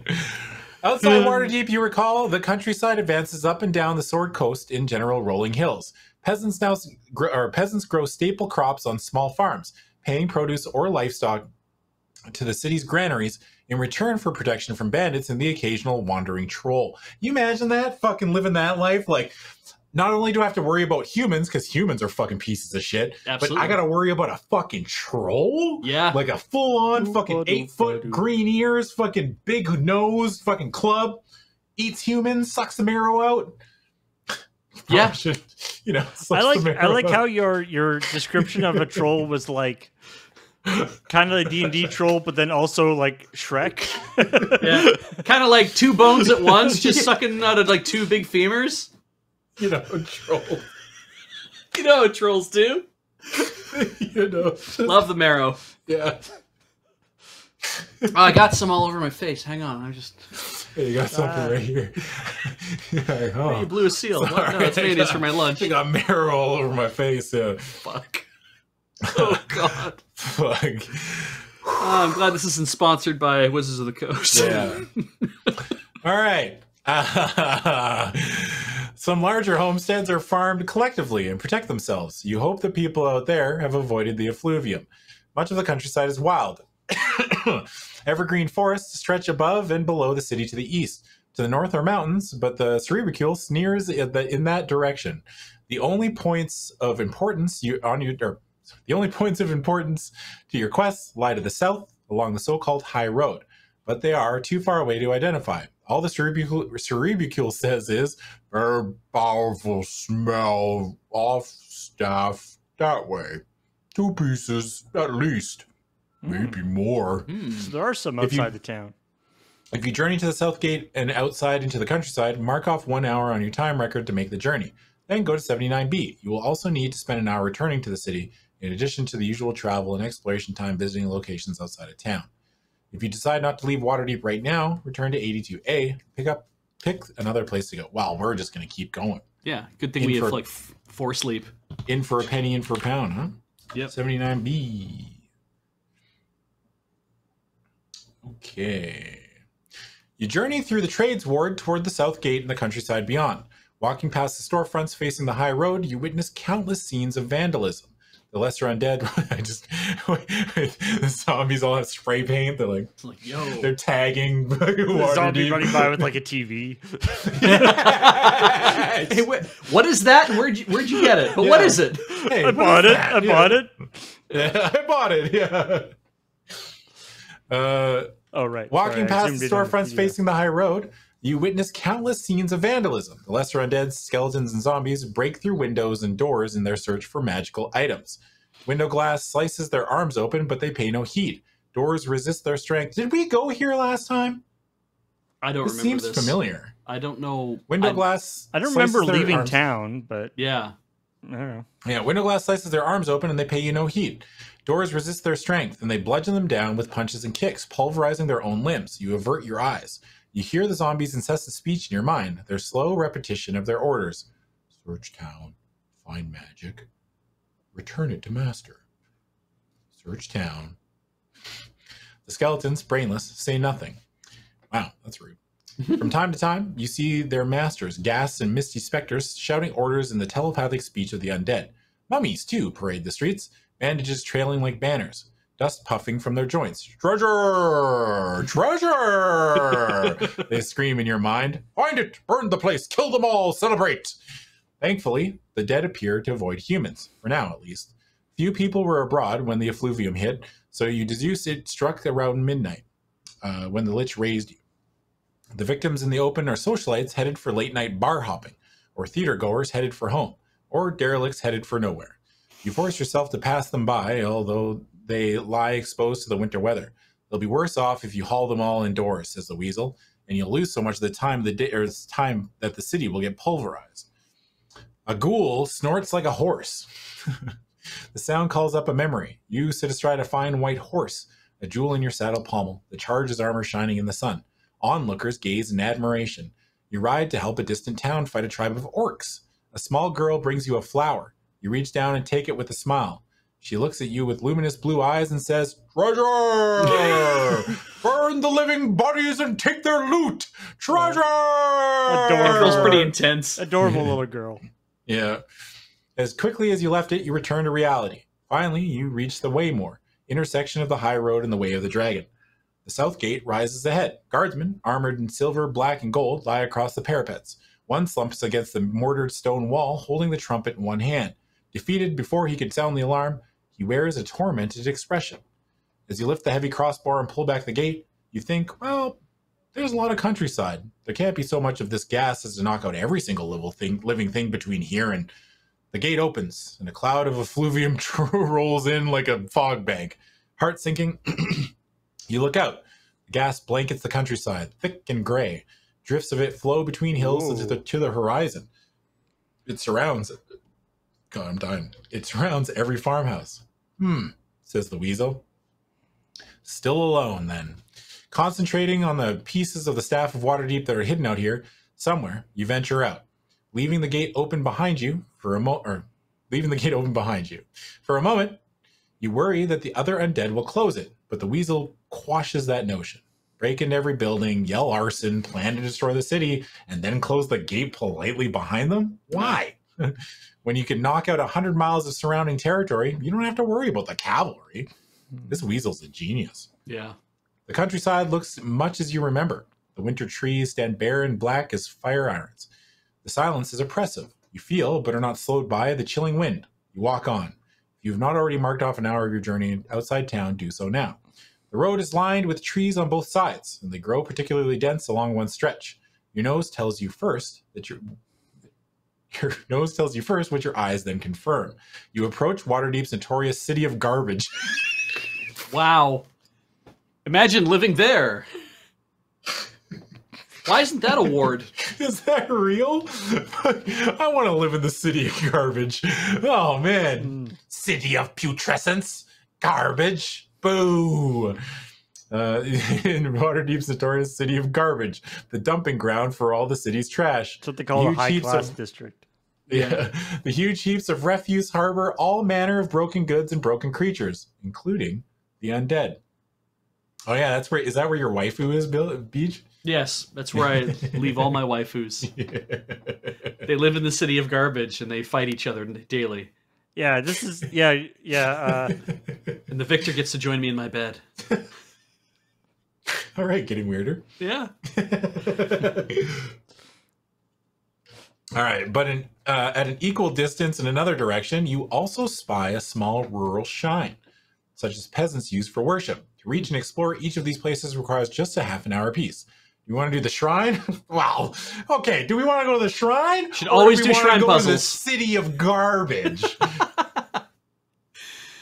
I mean, you should always do a shrine puzzle, but I do like the city of garbage idea. I don't give a fuck about the shrine puzzle. We're going to the city of garbage. Strap in, idiots. We're going to the city of garbage. Where is it? 114A. Garbage day. I'm going to excuse myself briefly. I'll be back in a few minutes. All right, good luck. Thanks. There's no mistaking the city of garbage. It is the giant dumping ground for all of Waterdeep's trash, located out of sight of the tourist routes, south of the city. Huge piles of litter, dust, dirt, spoiled food, carrion, debris, offal, and rubbish suffocate the landscape. And you recall from the mists of memory that the city of garbage holds another kind of refuse. The piles of junk harbor many undead. Silhouetted against the twilight sky, rolling hills of junk stretch away to the horizon. In darkness, they might even be attractive to living eyes, though the stench would destroy the illusion of pleasant foothills. If you've been here before, nope.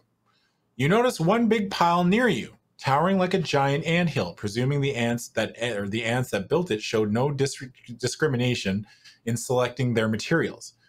From the pile hurtle many objects, flying in all directions, trailing tendrils of ghostly mist.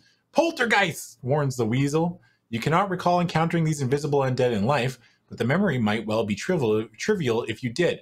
Poltergeists are the weakest of the undead, able only to throw objects around, interested in nothing but random troublemaking. Oh, it's Twitch chat. One might be a nuisance in a kitchen, hurling pots and pans until it was exercised, but it would hardly bother a warrior like you. So yeah, it's exactly like Twitch chat. I'm the warrior who's not bothered, and you're all throwing pots and pans trying to get attention. Fair enough. Fair enough. All right, good talk.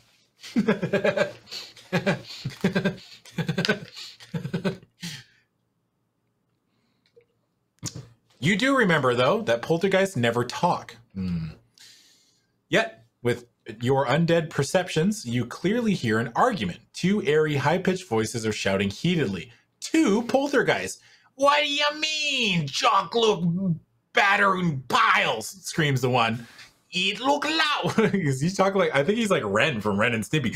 It look lousy. But that just ends up sounding like my Eastern European voice. So it's not the, I guess, but I really like that. Fuck it. I'm doing it.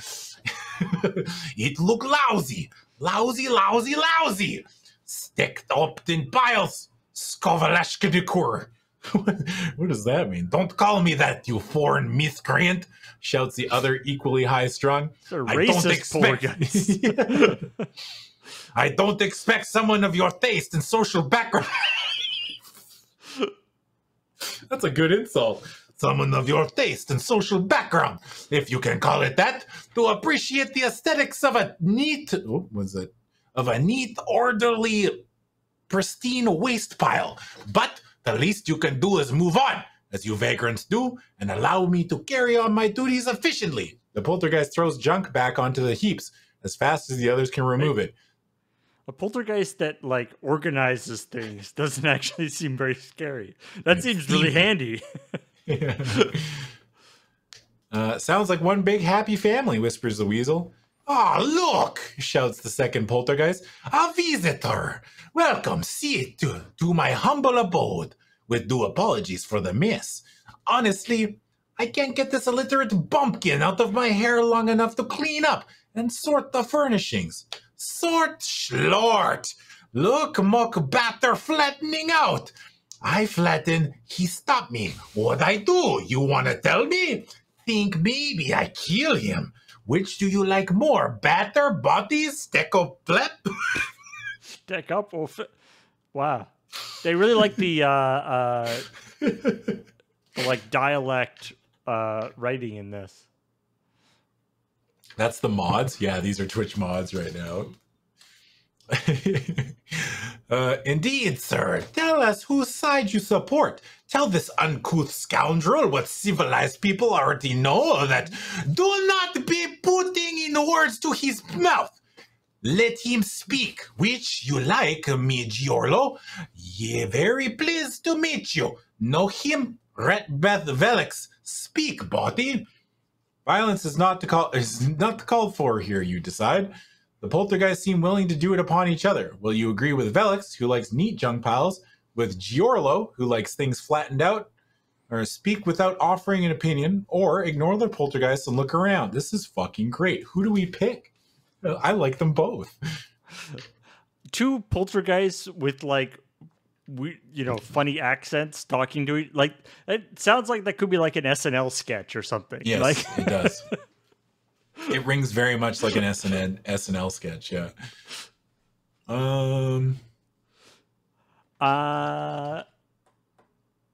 So we've got. I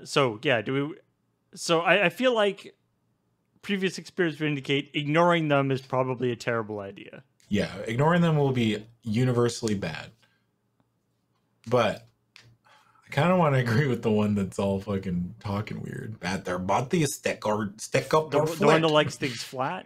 Yeah. No, I like the one that's like, the one that like things flattened out. Giorlo. The low class one, like the country. Yeah, I picked Giorlo. One. Giorlo speaks after a certain part of my brain. 28B. Right, Giorlo, don't fuck me. Well, you begin. A junk pile really is a junk pile, is it not? The question of neatness can hardly enter into it. At least if it's spread out, it won't fall over somebody. Hey-ya! Yes, you so right, exclaims Giorlo. Hey, Velix, you hear this? This guy, he know what he's talking. This guy, they write this like that accent talks. Right? Yeah, you don't even really have to like. I don't even have to really do the accent. Yeah. Velix sniffs. I should have recognized another lowlife when I saw him carrying a weasel skull around. The poltergeist voice diminishes as the spirit moves off. In the distance, you hear strange honking noises that might indicate sinus problems. What the fuck? What the fuck is the point of bringing that up? Oh, that Velix. He's so peevy when he lose, you know, buddy? He always like that, even when he live. Was clean up or here, but never he could keep things clean. Even now he dead. And there Giolo's voice rises into a taunt. He no can keep one thing stick on top another thing for 20 seconds. Oh, you blackguard. Oh, you blackguard, cries Velix, rushing back and picking up a broken wagon wheel. Vagrant, rogue, vilifier of character. Go, just go away now. Velix pitches the wagon wheel at Giorlo. The flaw in his strategy is that Giorlo, like Velix or any poltergeist, is invisible and insubstantial, and you stand right behind it. You barely avoid the wagon wheel as it crashes beside you. Perhaps you might table this discussion, you begin. You, bad temper guy. Sore loser, Borilodorinica. Take these, smarty guy, cries Giorlo, hoisting a chamber pot and hurling it. Some of the rainwater inside splashes on you, bearing signs of the device's original use. Is this conference absolutely, you begin, rogue, dumb guy, knave, vagabond, snarling von Tumenotor. Objects fly back and forth. The situation is hopeless. You cannot get the two to stop arguing, and you cannot ignore them. As soon as you try looking at something, they grab it and throw it. How frustrating. It's level-headed administrators like these fellows. Oh, it's the weasel. It's level-headed administrators like these fellows that make junkyard maintenance the rewarding occupation it is, says the weasel. You must give up your search here and leave. Turn to 143D. Well, we screwed that. I think we screwed something up there. I can imagine that as like a little vignette thing in like maybe in like a Disney movie or something too. Like, and the two people be played by like two known like a known pair of actors, you know. Yeah. Oh yeah, like just like little side characters like that have like one scene. Like like the equivalent of like Timon and Pumbaa or whatever, right? Yeah. I mean, or like, I like Muppets both these. or something. Yeah. All right, you leave the city of garbage gladly. Even with the effluvium covering the countryside like a shroud, the rest of the landscape looks not beautiful, for you cannot perceive beauty. They keep bringing that up. They're digging. They're really twisting the knife on that one. But compared to the garbage dump, it is a definite relief. Mark off the time you spent here if you haven't already. In the distance, you see a small rural shrine about a half hour's walk away. Otherwise, mark off an hour to return to Waterdeep and go to A2A and pick a new place to visit. Well, we might as well pick up the rural shrine, or check out the rural shrine. Yeah. 110A. Wonder if we'll be able to go back to the garbage heap at some point. They're Waldorf and Statler? Yeah, kind of. This small temple building looks modest from the outside, and you enter and survey the interior. Holy shit. This is the like... Is that the Infinity Gauntlet? Worship the glove. Oh, we want that, right? I mean, it's probably not part of the staff unless there's like a big hand on the top of the staff. Is there a hand on the top of the staff of Waterdeep? Does anybody know? Pretty sure. I don't think so. Okay. In the main temple, a low railing surrounds an upraised shrine. In the shrine stands a large metal gauntlet. Curtains frame the shrine, once fine draperies, now somewhat threadbare and decorated with many dozens of little iron pins. So many that the curtains sag from the weight. At the base of the railing are offerings from the peasants who worship here. If you have been to the shrine before, blah, blah, blah, a woman kneels before the shrine, or beside the shrine, her garments more rich and exotic than you expect to see in this humble setting. She is dark, delicate, and, to living eyes, beautiful. But her face is lined with suffering. Tears roll down her cheek. We're in the shrine now, Beej. Okay. Yeah. Oh, the ghosts fought, and then we left. Okay. Yeah. We both got pissed at each other because I picked one over the other. Jesus. Yeah. So, every moan that escapes her lips brings you pain. You flinch at her despair. With your undead perceptions, you can see she is not alive. The dark, elven features, the pain brought on by her voice. A banshee. The spirit of an evil elf woman can kill with her wail, but she doesn't appear evil now, merely mournful. She clutches a young boy about 5 years old, a peasant, by his dress. He does not move, but his radiant aura tells you that he still lives. The banshee suddenly opens her eyes and regards you with intense suspicion. She clutches the little boy tighter in protection. "Get out, foul spirit!" she cries. The power of her voice sends a wave of pain washing over you. In the temple, glass panes shatter. The iron pins tremble in the draperies, and your teeth seem to rattle in your mouth. "This is a temple for the living," she says. "It's for me and my son, not for your kind. Be gone!" Even the child, unconscious, winces at her cry. The human child the banshee holds cannot be related to her. Just throwing that out there. Adoption's not a thing here. Are you saying a banshee can't adopt? What the fuck? Yeah, That's weird. Kind of rude, right? Yeah. She is a dark elf, and how many years dead? Her delusions endanger the boy. You may obey the imperious cry of the banshee and leave, attack the banshee, or risk trying to comfort her with well-chosen words, hoping for some way to get the child from her grasp. Or you may ignore her command and look around. Well, I mean, we got to get rid of the imp. Oh, I just had a very visceral reaction. Oh, God. Oh. The banshee is an illusion. Sick. All right. Well, parlay never works out, right? In these books? I mean, almost never. This is the kind of book where It doesn't seem like it'll work that often. Yeah, but I'm going to try it anyway. Oh, okay. I invoke the ancient right of parlay. Sure. 51A. 51A. Well chosen words. I from 114A where you were before, I just wrote down then some shit happened I wasn't here for. So Nothing really important happened. We didn't get anything. okay. Come now, you say soothingly. You are in no danger here. I am a great warrior. I can protect you and your child. Please, tell me why you grieve. She gulps back her tears and looks up at you, confusion and loss in her expression. She looks less a monster than a young elf woman whose life and mind were taken by some calamity. I am Celisanta. Ho, ho, ho, she answers, her terrible voice showing wonder in your interest. My mate is a great elf warrior, great elf warrior. He slays monsters and mocks humans and crafts wondrous jewels.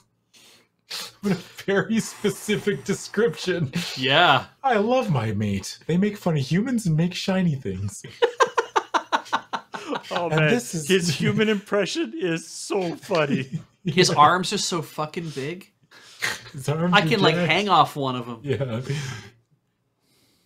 And he does the sex so well. Yeah. Yeah, he's thank you. Very good at the sex. Also drinks many alcohol and smokes lots of weed. Mm-hmm. He's very cool. Yeah, it never tough. affects him. That's why he has to have so much of it.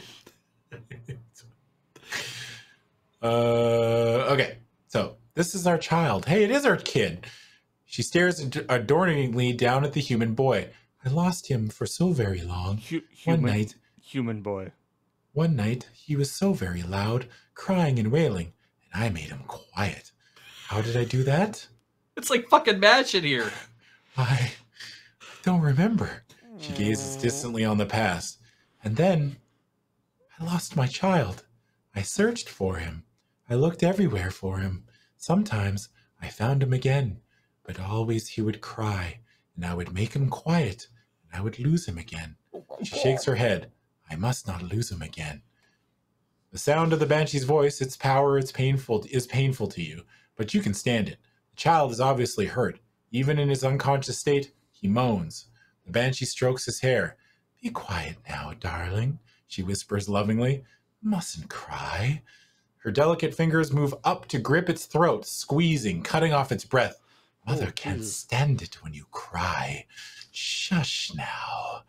As you watch in horror, she begins to strangle the human child, despite the tenderness of her features. You cannot do the child any good by talking further. Within moments, he will be dead if you don't act. You draw your sword and begin to bear it on the elf woman. Go to 132C to attack. Oh, so we learned something and we get to kick her ass. Yeah. 132C. Too far. No use reasoning with this mad spirit. You raise your sword and move in on the banshee. She leaps up with a hideous wail, full of pain and sorrow rather than hatred. A wail that rattles the roof and shatters more glass. She drops the child, standing before him to protect him, and returns your attack. Due to her wail, subtract 8 from your current unlife point total. We're at 32. Only then can you begin combat with the banshee. Use her statistics from the combat table on page 160. On the first through 4th rounds of combat, she uses her claws. On the 5th, she wails again and you lose 8 unlife points. Every 5th round after that, she wails again. If you reduce her to 8 unlife points or less, she wails her misery and despair, doing no more damage to you, and flies with amazing speed out the door. You can hear her crying as she departs. Oh, so you don't have to kill her. You just have to get her to 8 or below. Yeah. So Banshee... From 110A, probably. Yeah, so... Yeah. 5 or less to hit, 7 damage. She has 32 hit points. Holy crap. 32 is a lot. I didn't open the dice roller. This is the first time we've rolled dice tonight. Yeah. This book is wordy. Yeah. There's not a lot of action. Like, notice how many fewer actual guys to fight there are. Yeah. Oh, yeah, that's true. But hey, the page number is actually correct, so that's something. I figured it out. This is the David Lynch version of this book. Of these kind of... Yeah, of these kind of books. Yeah. It's like very weird. It's very wordy. There's not a lot that happens. and you feel dumber when you watch it because you don't understand it. Right? Have you watched a lot of David Lynch films? No. Couple. Isn't Memento a David Lynch movie? It is not. Oh. It is a Guy Ritchie film. Then I haven't watched any David Lynch movies because I thought Memento was a David Lynch movie. Nope. All right. Have you seen Dune? Yeah, I've seen Dune. That's a David Lynch film. Oh, yeah, I felt dumb watching that one, too. Great. Sick. Okay, got perfect. There. Yeah. Did we roll a D6? I thought it was a D12. Yeah, D12. Oh, but it says 1D6 here. Where? On the link you gave me. Oh, wait. Change that 6 to a 12. I hit. Man, I'll never miss. Let me change that link. But for the moment, I can roll it. But oh, sure. Well, you roll, Paul. Oh, wait. That first attack was me, wasn't it? That was an 8. I'll take it. I hit her. Okay. She misses. All right. Remember, we take cocks in our favor. Paul's doing great. Oh, you're way better at this than I am. Wait a second. This is horse shit. Fuck. You're banned. Give me back the dice roller. You can't be better than me. That's fucking understood. I hit the lich or the. Okay, so she's at 25. You're doing 18. 7 per hit? Yeah. She's at 18. So she attacks. Misses. Oh, she misses. If you just hit straight and don't take any damage, I'm fucking quitting and I'm never coming back.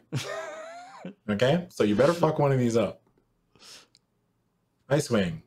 Oh, I miss. Okay, There good. you go. There you go. You don't have to leave. Yeah. Is that third or fourth hit? That's the third. This is the third round. Okay. So then her third round. Banshee goes. Misses. This is the fourth round. Yeah. Miss. I miss again. No, wait. So wait, does she scream now or next? No, she round? screams on the. She screams on the fifth one. Okay. Instead of attacking, she screams. Yeah. But she hit me, so she did 7 points of damage. So I'm at 25. Yeah. Yep. All right. And Fifth then round. I swing. You hit her. Okay, and she goes to 10. Ah, so Yeah. close. And then she screams. So I take another 8 points. So I'm at 17. Mm-hmm. I swing. Oh, I miss. This could get problematic. All right. I'll swing. Or I mean, the Banshee swings. Okay, she misses. I swing. Kill her, please. Okay, Yeah. good. All right. What page were we on? 132? 132C. Okay. When you win, go to 66C, I guess. Okay. That's what it looks like to me. Yeah. I like that there's no like, if you win, this happens. If you lose, this happens. It's like, if you lose, you're done. Oh, you're dead. Yeah. Yeah. I specifically instructed Paul to start missing. No, I specifically threatened Paul to start missing. There's a difference. Let's get our facts straight, Twitch Chat, okay? 66. Yeah, 66C. What's your health? What's your health at now? I'm at 17. All right. The dice roller should be correct now. Okay, thank you. If you have already dealt with the Banshee, the boy sleeps peacefully. If you may return to 110A to look at something else, or go to 113F to leave. If you have not driven away or slain the Banshee, keep reading. Okay, well, we did that. So why would we end up at 66C if... That's weird. I guess we could have done something to make it like peaceful. I think that's if you like ignore the Banshee and try to do stuff. Okay, I'll go to 110A and we'll look around.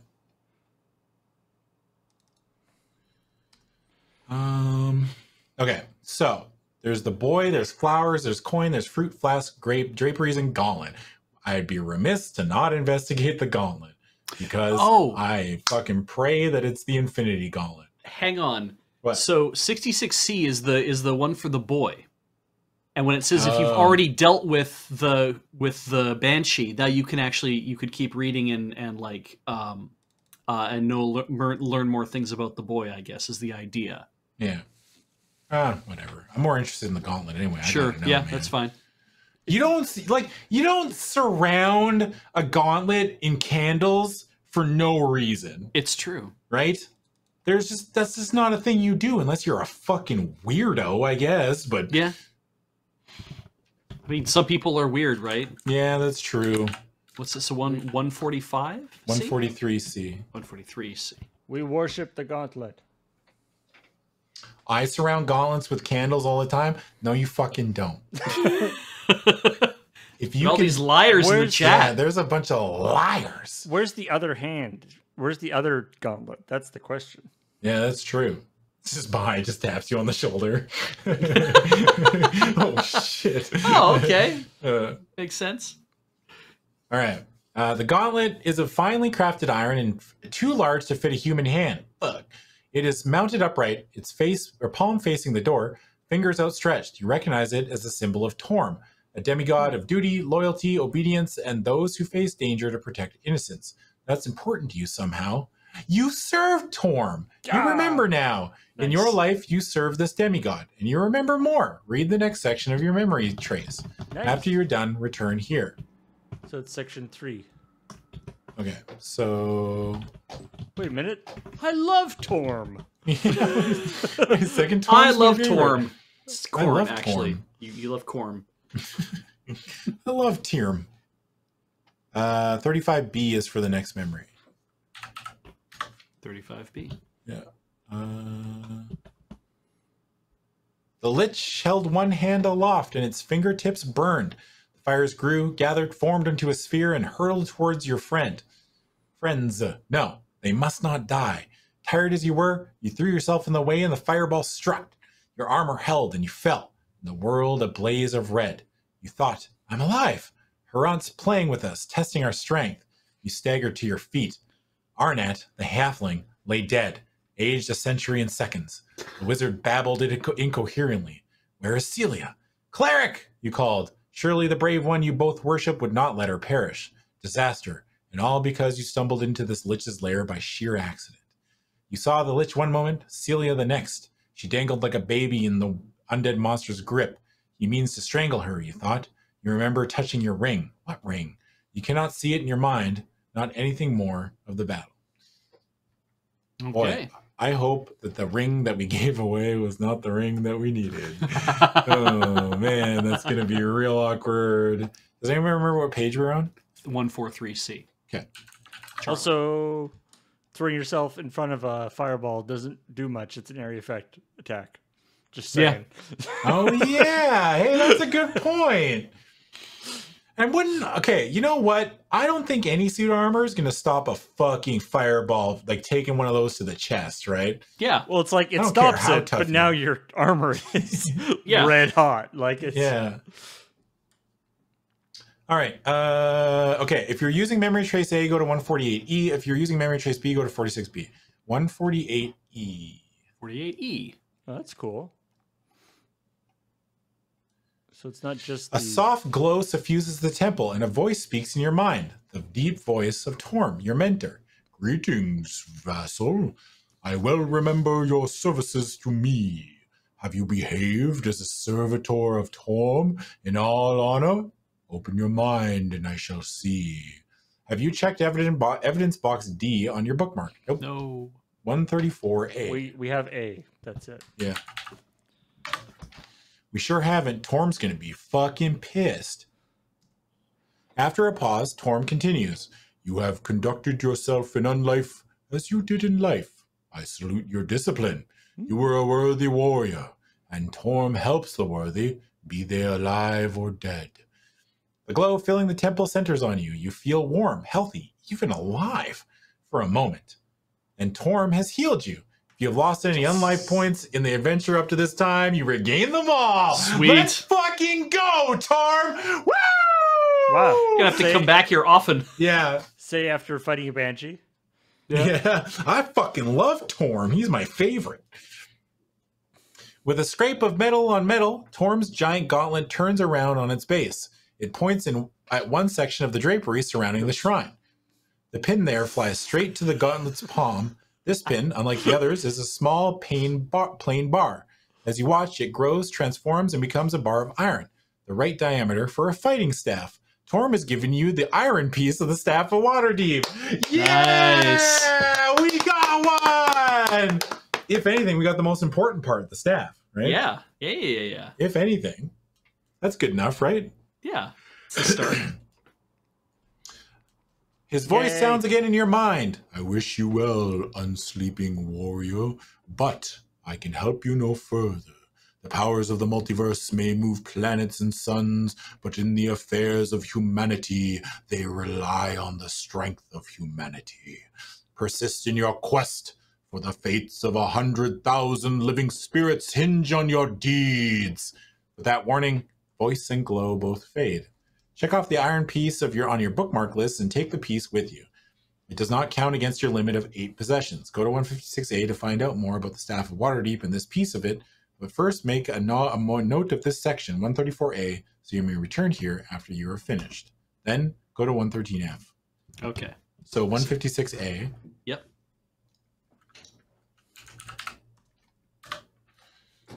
Oh boy, my voice is going to be done tomorrow. I can already feel it. The Staff of Waterdeep is the most recent creation of the Archmage of Waterdeep, Kelvin Blackstaff Arunson. This good wizard has produced powerful items in the times past, but in the staff, he has surpassed himself. The Cerebricule tells you of the staff's history. Kelvin heard from an oracle that a major peril threatened his city, danger from those who sleep not. Presuming that this meant the undead, the wizard created a rod able to destroy or resurrect the undead, among the most powerful effects of necromantic magic. To prepare the staff, Kelvin collected materials representing the best of life: love, honor, piety, bravery, joy. Each of the items he gathered embodied these virtues, and in addition they imbued the staff with the mystical power their histories had accrued. Kelvin kept his staff in his own tower, thinking it impenetrable. But he did not reckon on the wizardry of the liches, Harant and Abraxa. On the night the effluvium was to permeate the city, they lured Kelvin away on false pretexts, then assaulted the tower with all the strength at their command. Though hundreds of their undead servants perished against Kelvin's defenses, Abraxa managed to lay its hands on the staff. Then Kelvin's brilliant guardian enchantment came into play. At the touch of an evil being, the staff broke apart, and its components reverted to their original forms and flew across the city to their old locations. The liches could not foil the concealment spell that hid their whereabouts. Thus, Abraxa charged you to find the pieces, while Harant, mistrustful of its partner, employed its own seekers. Abraxa thinks that, like most undead, you are a servant of evil. The Lich assumes you will secure the pieces without touching them directly. There are 12 pieces of the Staff of Waterdeep, each made of a different material, each about 6 inches long. To learn the history of a piece you have found, go to the section indicated. Do not look at a section until you have found its piece. The Cerebricule states that neither it nor you can learn of the staff's abilities or how to use them until you wield the staff in combat. When the need to use it in combat appears, the text will tell you what section to read in order to learn how to use the staff. All right. Yes, ice representing the best of humanity. Yeah. And iron, that dragon tooth. The best of humanity. Is iron the one we got? Yeah. Yeah. So 142D. 142D. So does each piece do something for us, I guess? Maybe. Yeah, I don't know. The Cerebricule tells you that when Kelvin Blackstaff Arunson, you have to say his whole name every time, but you can't just say Kelvin. Brendan Beej Deary. Adam Princeton Savadan. Yeah, this guy's mom must be pissed at him all the time. Kelvin Blackstaff Arunson. Well, I figure Did you like break the staff again? Blackstaff is like his nickname. His nickname. Yeah. Yeah. Yeah, but did he give himself the nickname, right? Oh, probably, yeah. Everybody calls him Blackstaff. Yeah. Hey, people call me Blackstaff. Everyone calls me Blackstaff. It's very cool and very tough. And I didn't even ask them to do that, but they just do it. People are like, my middle name's Brinson. Brinson. Nobody calls him. Not Princeton, but that would also be very funny. Adam Princeton Savadan. All right. Here at the shrine, Oh wait, sorry. Created the staff. It struck him that good comes from people hoping to do good things, for good things to happen, not to themselves but to others. Here at the shrine, he found pins offered up by individuals who were pure of heart, generous and giving. Many of the pins represent a prayer by one person for the health, well-being, good fortune, or recovery of another. These pins Kelvin rendered into this fine piece of staff. So I stole all the pins and I turned them into some other shit. Yeah, I fucking, yeah, what's the word I'm looking for? Appropriated them? Yeah, like I appropriated all your well wishes into a weapon of destruction. Yeah. Like, wait. Suckers. Yeah. Oh my god. All right. Okay, so what we would do from there is go back to 156A, and then it would tell us to go backwards even further. We really have to move on to 113F. Okay. 113F.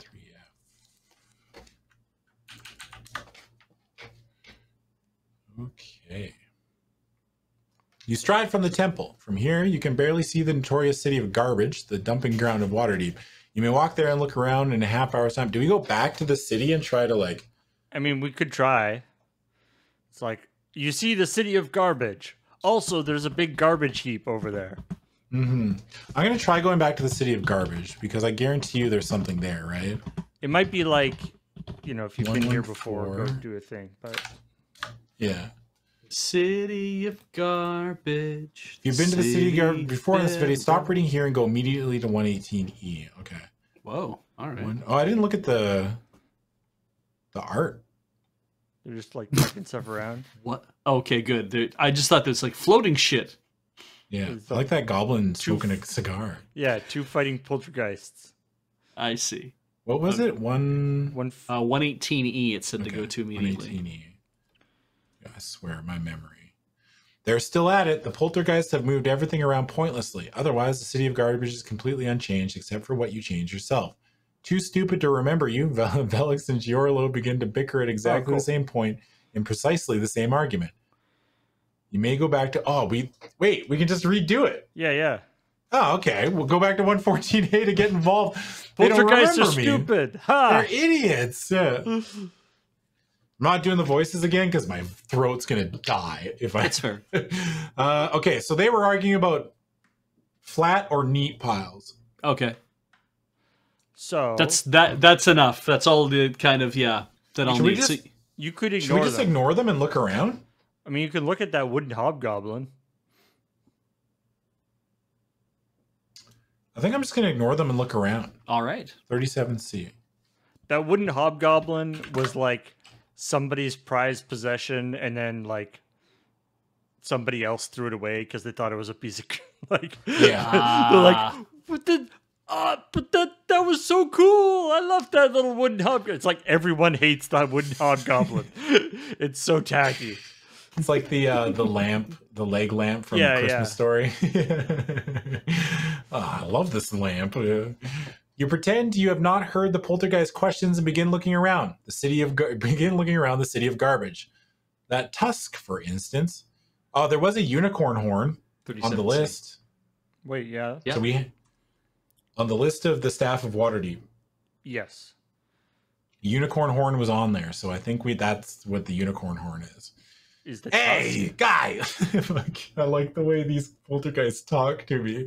Hey, guy! You deaf or what? You listen what we say? Of all the rude behavior, says the other. We shall not countenance this, shall we, Giorlo? No, we not containerize one beat of it. They pick up the wheel spokes and collard greens, driftwood, and dead pets, and heave all of it straight at you. In this storm, you can't look at anything for more than a moment. For a few minutes, you endure the hail of refuse, thinking the poltergeist will get bored. But after a while, the weasel says, gee, this sure is fun. I don't think they'll get bored with a great sport like this. Let's do it for another 3 hours. What do you say? Indeed, the poltergeist show no signs whatsoever of loading up. You must offer an opinion or leave. Well, we're going to offer an opinion, I guess. All right.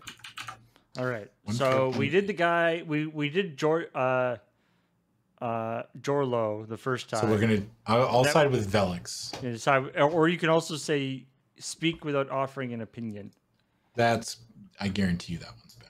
That's 37A. That's interesting. I'm going to 8B. All right. 8B. Well, you begin. I would think a junk pile should be as neatly piled as possible, having so much to overcome in that way. At once, a hail of bones, fruit peels, and other garbage flies at you, coming from Giorlo's direction. You dumb guy! You think you know it all? Maybe I flatten you out, show you, Skovalashnikor! You hurl yourself to one side to avoid the debris, but you are too slow and take a belly full of fish bones. From the crushing weight, it feels like enough to feed most of Waterdeep's navy. Subtract 2 unlife points from your current total. 38. Just like a plebeian to react violently to fair criticism, Velix chides. Invisible hands help you up and brush fish bones from your armor. This fine fellow is the sort we need more around here, unlike some whom we won't talk about. Dagalavarshniyak. Don't mind my companion. He's foreign. He's weird. Yeah. You should have seen him while he was alive, always grubbing through the trash to find things to pawn. Felix raises his voice so Giorlo is sure to hear. Pathetic!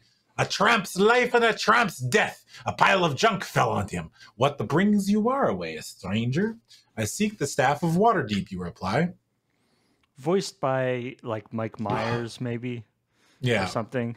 Yeah, maybe it's like Mike Myers and Dana Carvey. Like, oh, yeah. are playing these two guys? Yeah. As like a reference. I dig that. Yeah. All right. Somebody throw it out. Wait. That's the magical thing all those odious ghouls were looking for around here. Filthy things. They toss the trash everywhere, just like... And here the poltergeist voice rises again. Some others we would not name but won't. Or could name but won't. Didn't find anything, though. I wonder if they wanted that thing that flew in around midnight. Could have been it, do you think? Flew in? Yes, that's it. Where is it? My, eager, aren't we? You must really want it. I have an idea for a fun game. Giorlo, you'll like this too. We'll have our friend here play hide and seek. Sort of. Oh, this will be much fun. Sort of. Hearing the poltergeist enthusiasm, you suspect it will not be that much fun for you. Sort of. Go to 20B. 20B? Yeah. They're invisible. Yeah. Also, That doesn't seem fair for hide and seek. I guess, yeah, we're probably looking for them. Okay. Here's our little game, says Velix. You must choose one item here that you think might be your staff. If you're correct, we will allow you to take it. Though, of course, this is an infraction against procedures. But if you peek around, you gotta give us one of your magic type things, okay? I much like this game. Oh, really, you cry. What can you possibly want with my possessions?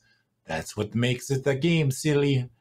You realize that by tossing junk on you or stealing your magical items, these invisible nuisances could prevent you from finding the staff on your own, at least in any practical length of time. If you believe a piece for the staff is here, you'll have to play along with them. The poltergeist insists that you pay for your item in advance. If you find a piece of the staff, they will give the item back. Mark one item off. Well, I mean, the only thing we have is the piece of the staff, right? I don't think you can. And that's not technically a possession of ours. So it's a quest item. So I don't know if you actually have anything to barter.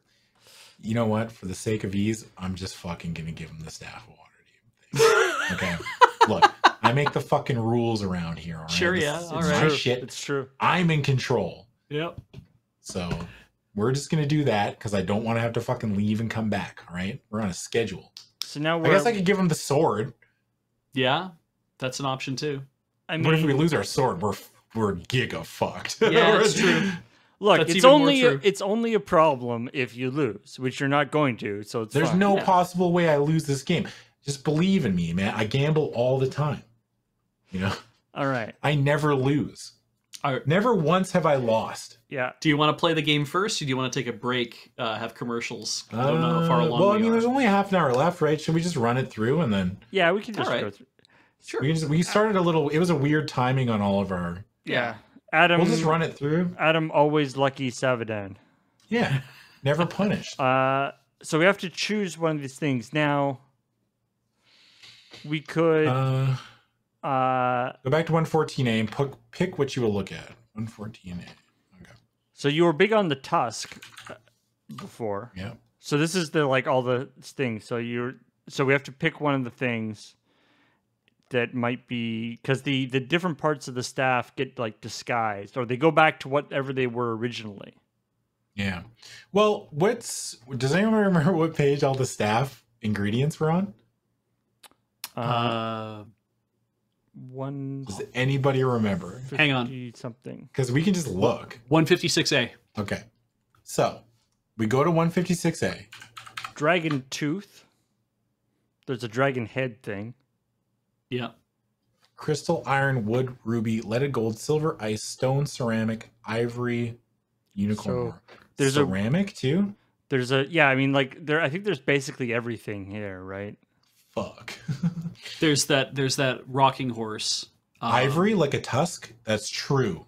Yeah. Could be the tusk. Actually, you know what? More likely. There's a dragon's head. Could be the tooth. There's a little wooden doll thing that could be the wood. It's supposed to be something that's good though, right? Yeah, like a rocking horse is like, you'd have or the rocking horse thing would be like, oh, the kids like to use that. So I'm going with tusk. All right. You sold me. 26. I've never lost a game in my life. 26. C. Yeah.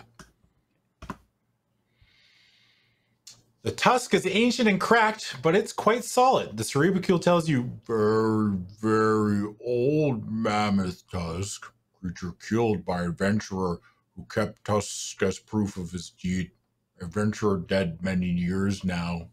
How many years? Cerebral sniffs again. 30,000, maybe 32. Does the tusk carry any magic? Oh, it's no good. The tusk is very heavy and not too portable. Taking it with you would be inconvenient to say the least. You return it to the pile. You haven't found what you seek, Velix gloats. You got to give us something more. You got to go, huh? If you want to keep looking, give the poltergeist an item, mark it off your list, and turn to 114. All right, so double or nothing? Double or nothing. Yeah. All right. So 114. I'll give him the staff of water deep. Please go. Okay, we can't be wrong here. All right. Dragon head trophy. Rocking horse. Wooden hobgoblin vase. Like those are all things like those ceramic. It's like they did it on purpose. Yeah. Ceramic, wood, stone. Like they're all parts of the thing. Sword probably isn't because you have the iron. Yeah. Yeah.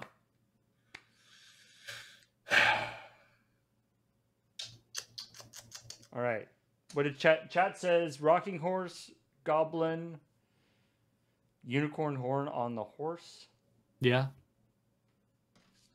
Is there the horse? There's no horn on the horse. Yeah, you can see there's a picture. There's you can't It's see the horse's the head. You can't see the horse's head. So maybe that's a hint. Maybe the fact that you can't see it, it's like that might be the. Yeah. I mean, dragon's tooth.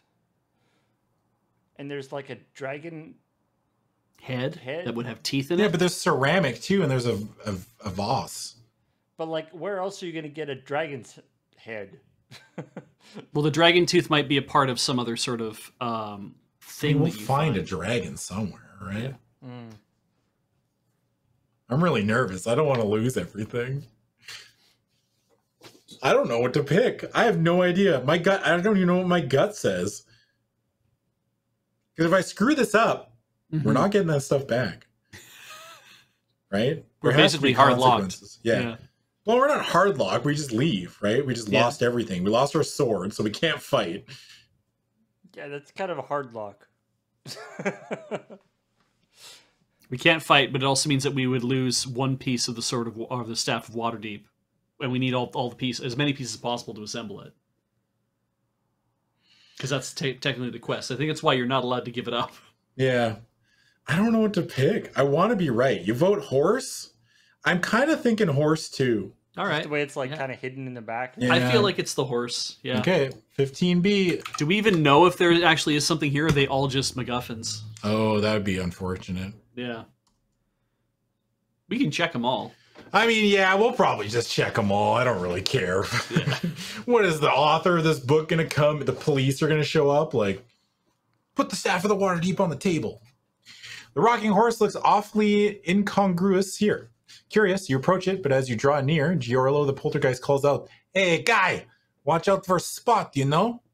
You see nothing suspicious. The toy horse simply lies there, nose down, in the shadowed part of the junk pile. Nothing could be hiding in the shadows, for your undead eyes see clearly in the dark. Invisible? Another poltergeist? Who is Spot, you ask? He's my pet. Dummy, my pet, Spot. He liked me most. Oh, you liar. They become engrossed in their argument, and you cannot learn anymore. It's probably in character if they are teasing you with some nonsense warning as a prank. Will you approach the rocking horse? Or go back to 114A and pick something else? All right, well. In for a penny. In for a penny. 76B. I think we're in for a lot more than a penny at this point. Yeah. Please, God. You lay one hand on the rocking horse, and suddenly from the shadows something attacks. No, not from the shadows. The shadow itself animates and pounces.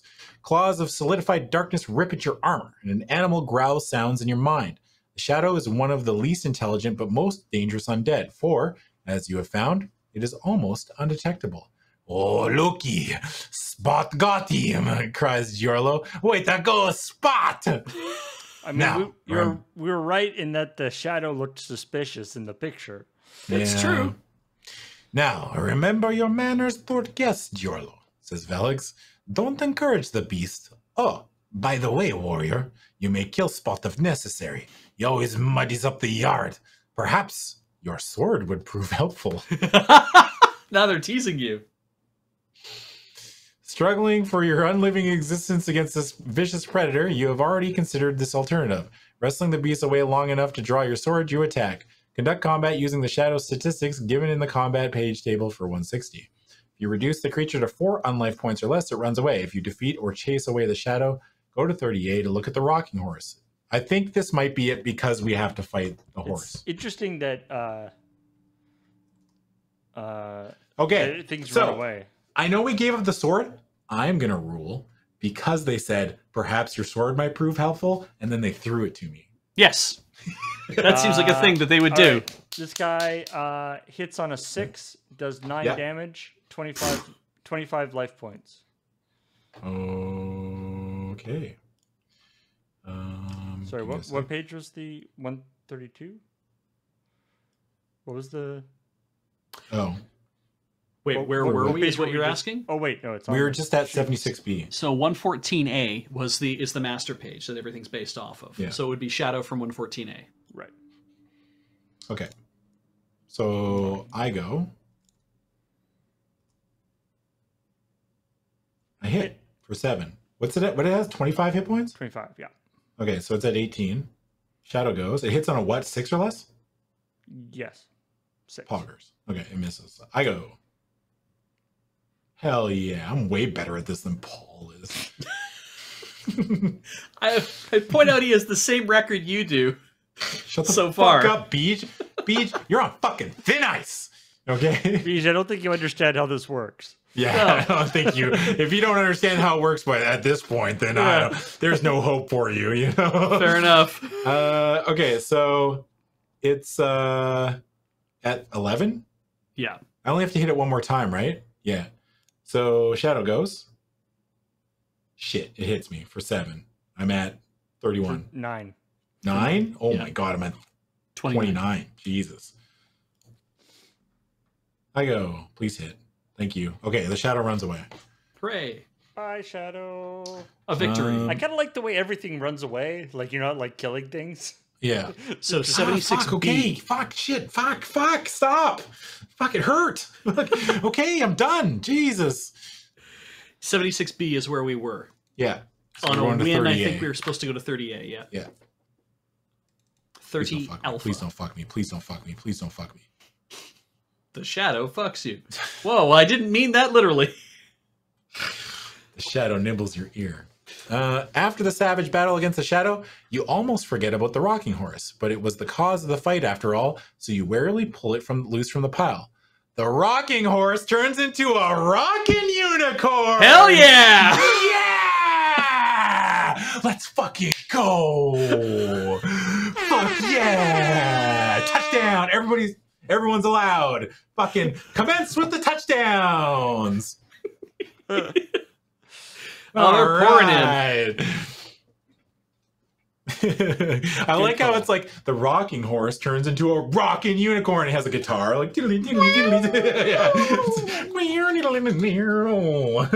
Wow, it's so cool. It's got sunglasses on, fucking has a joint in its mouth. A bottle of bourbon, you know. You're the fucking top hat like one. Slash. Yeah. The hole in the front for the thing to stick out of. Yeah. There's a key bump. Fuck, let's party. The wooden head beats a genuine unicorn horn, or bears. Oh, yeah. The wooden head bears a genuine unicorn horn. Not daring to hope, you grasp the horn. It doesn't change shape in your hand, so you assume it cannot be a piece of the staff of Waterdeep. No. But the shrunken head says, "Staff, piece of staff, unicorn horn on end of staff, like bayonet, sort of." So he didn't transform it. He just like glued a. He just like hot glued a unicorn horn to the end of the staff.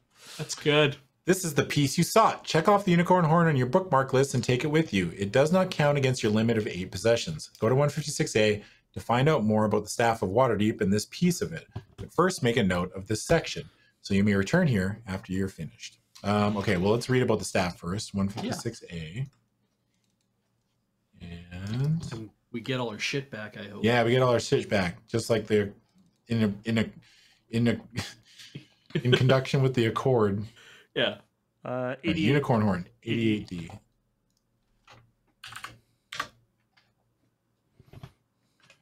Always put 2 hands on the unicorn horn.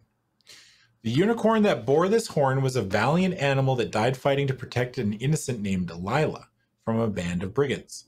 The Cerebicule explains that when the unicorn died, it tossed its head and the horn flew to Lila's hand. As long as she held it, the brigands found they could not come near her. They were held back by some invisible force. Eventually, Lila married a wealthy merchant who had the horn mounted on a rocking horse for their children. In later years, the magic wore off, but the horn remained a prized possession. What page were we on? Which is why it's in the garbage. 30A is where we need to go back to. Okay. Why is it in the garbage then? I know, right? Oh, because he stole it, so he could put it on the frickin' thing, and then when it flew out, it flew into the garbage heap. Yeah. Yeah, not because they threw it in the garbage. I think he probably just like took it from them. Went to their house and was like, "Hey, I need that." And they're like, "It's a prized possession. It's like 30 crowns." Yeah, shit. Well, we need to eat. Congratulations for winning our little game. I just picture him in like a fucking seat like this, you know?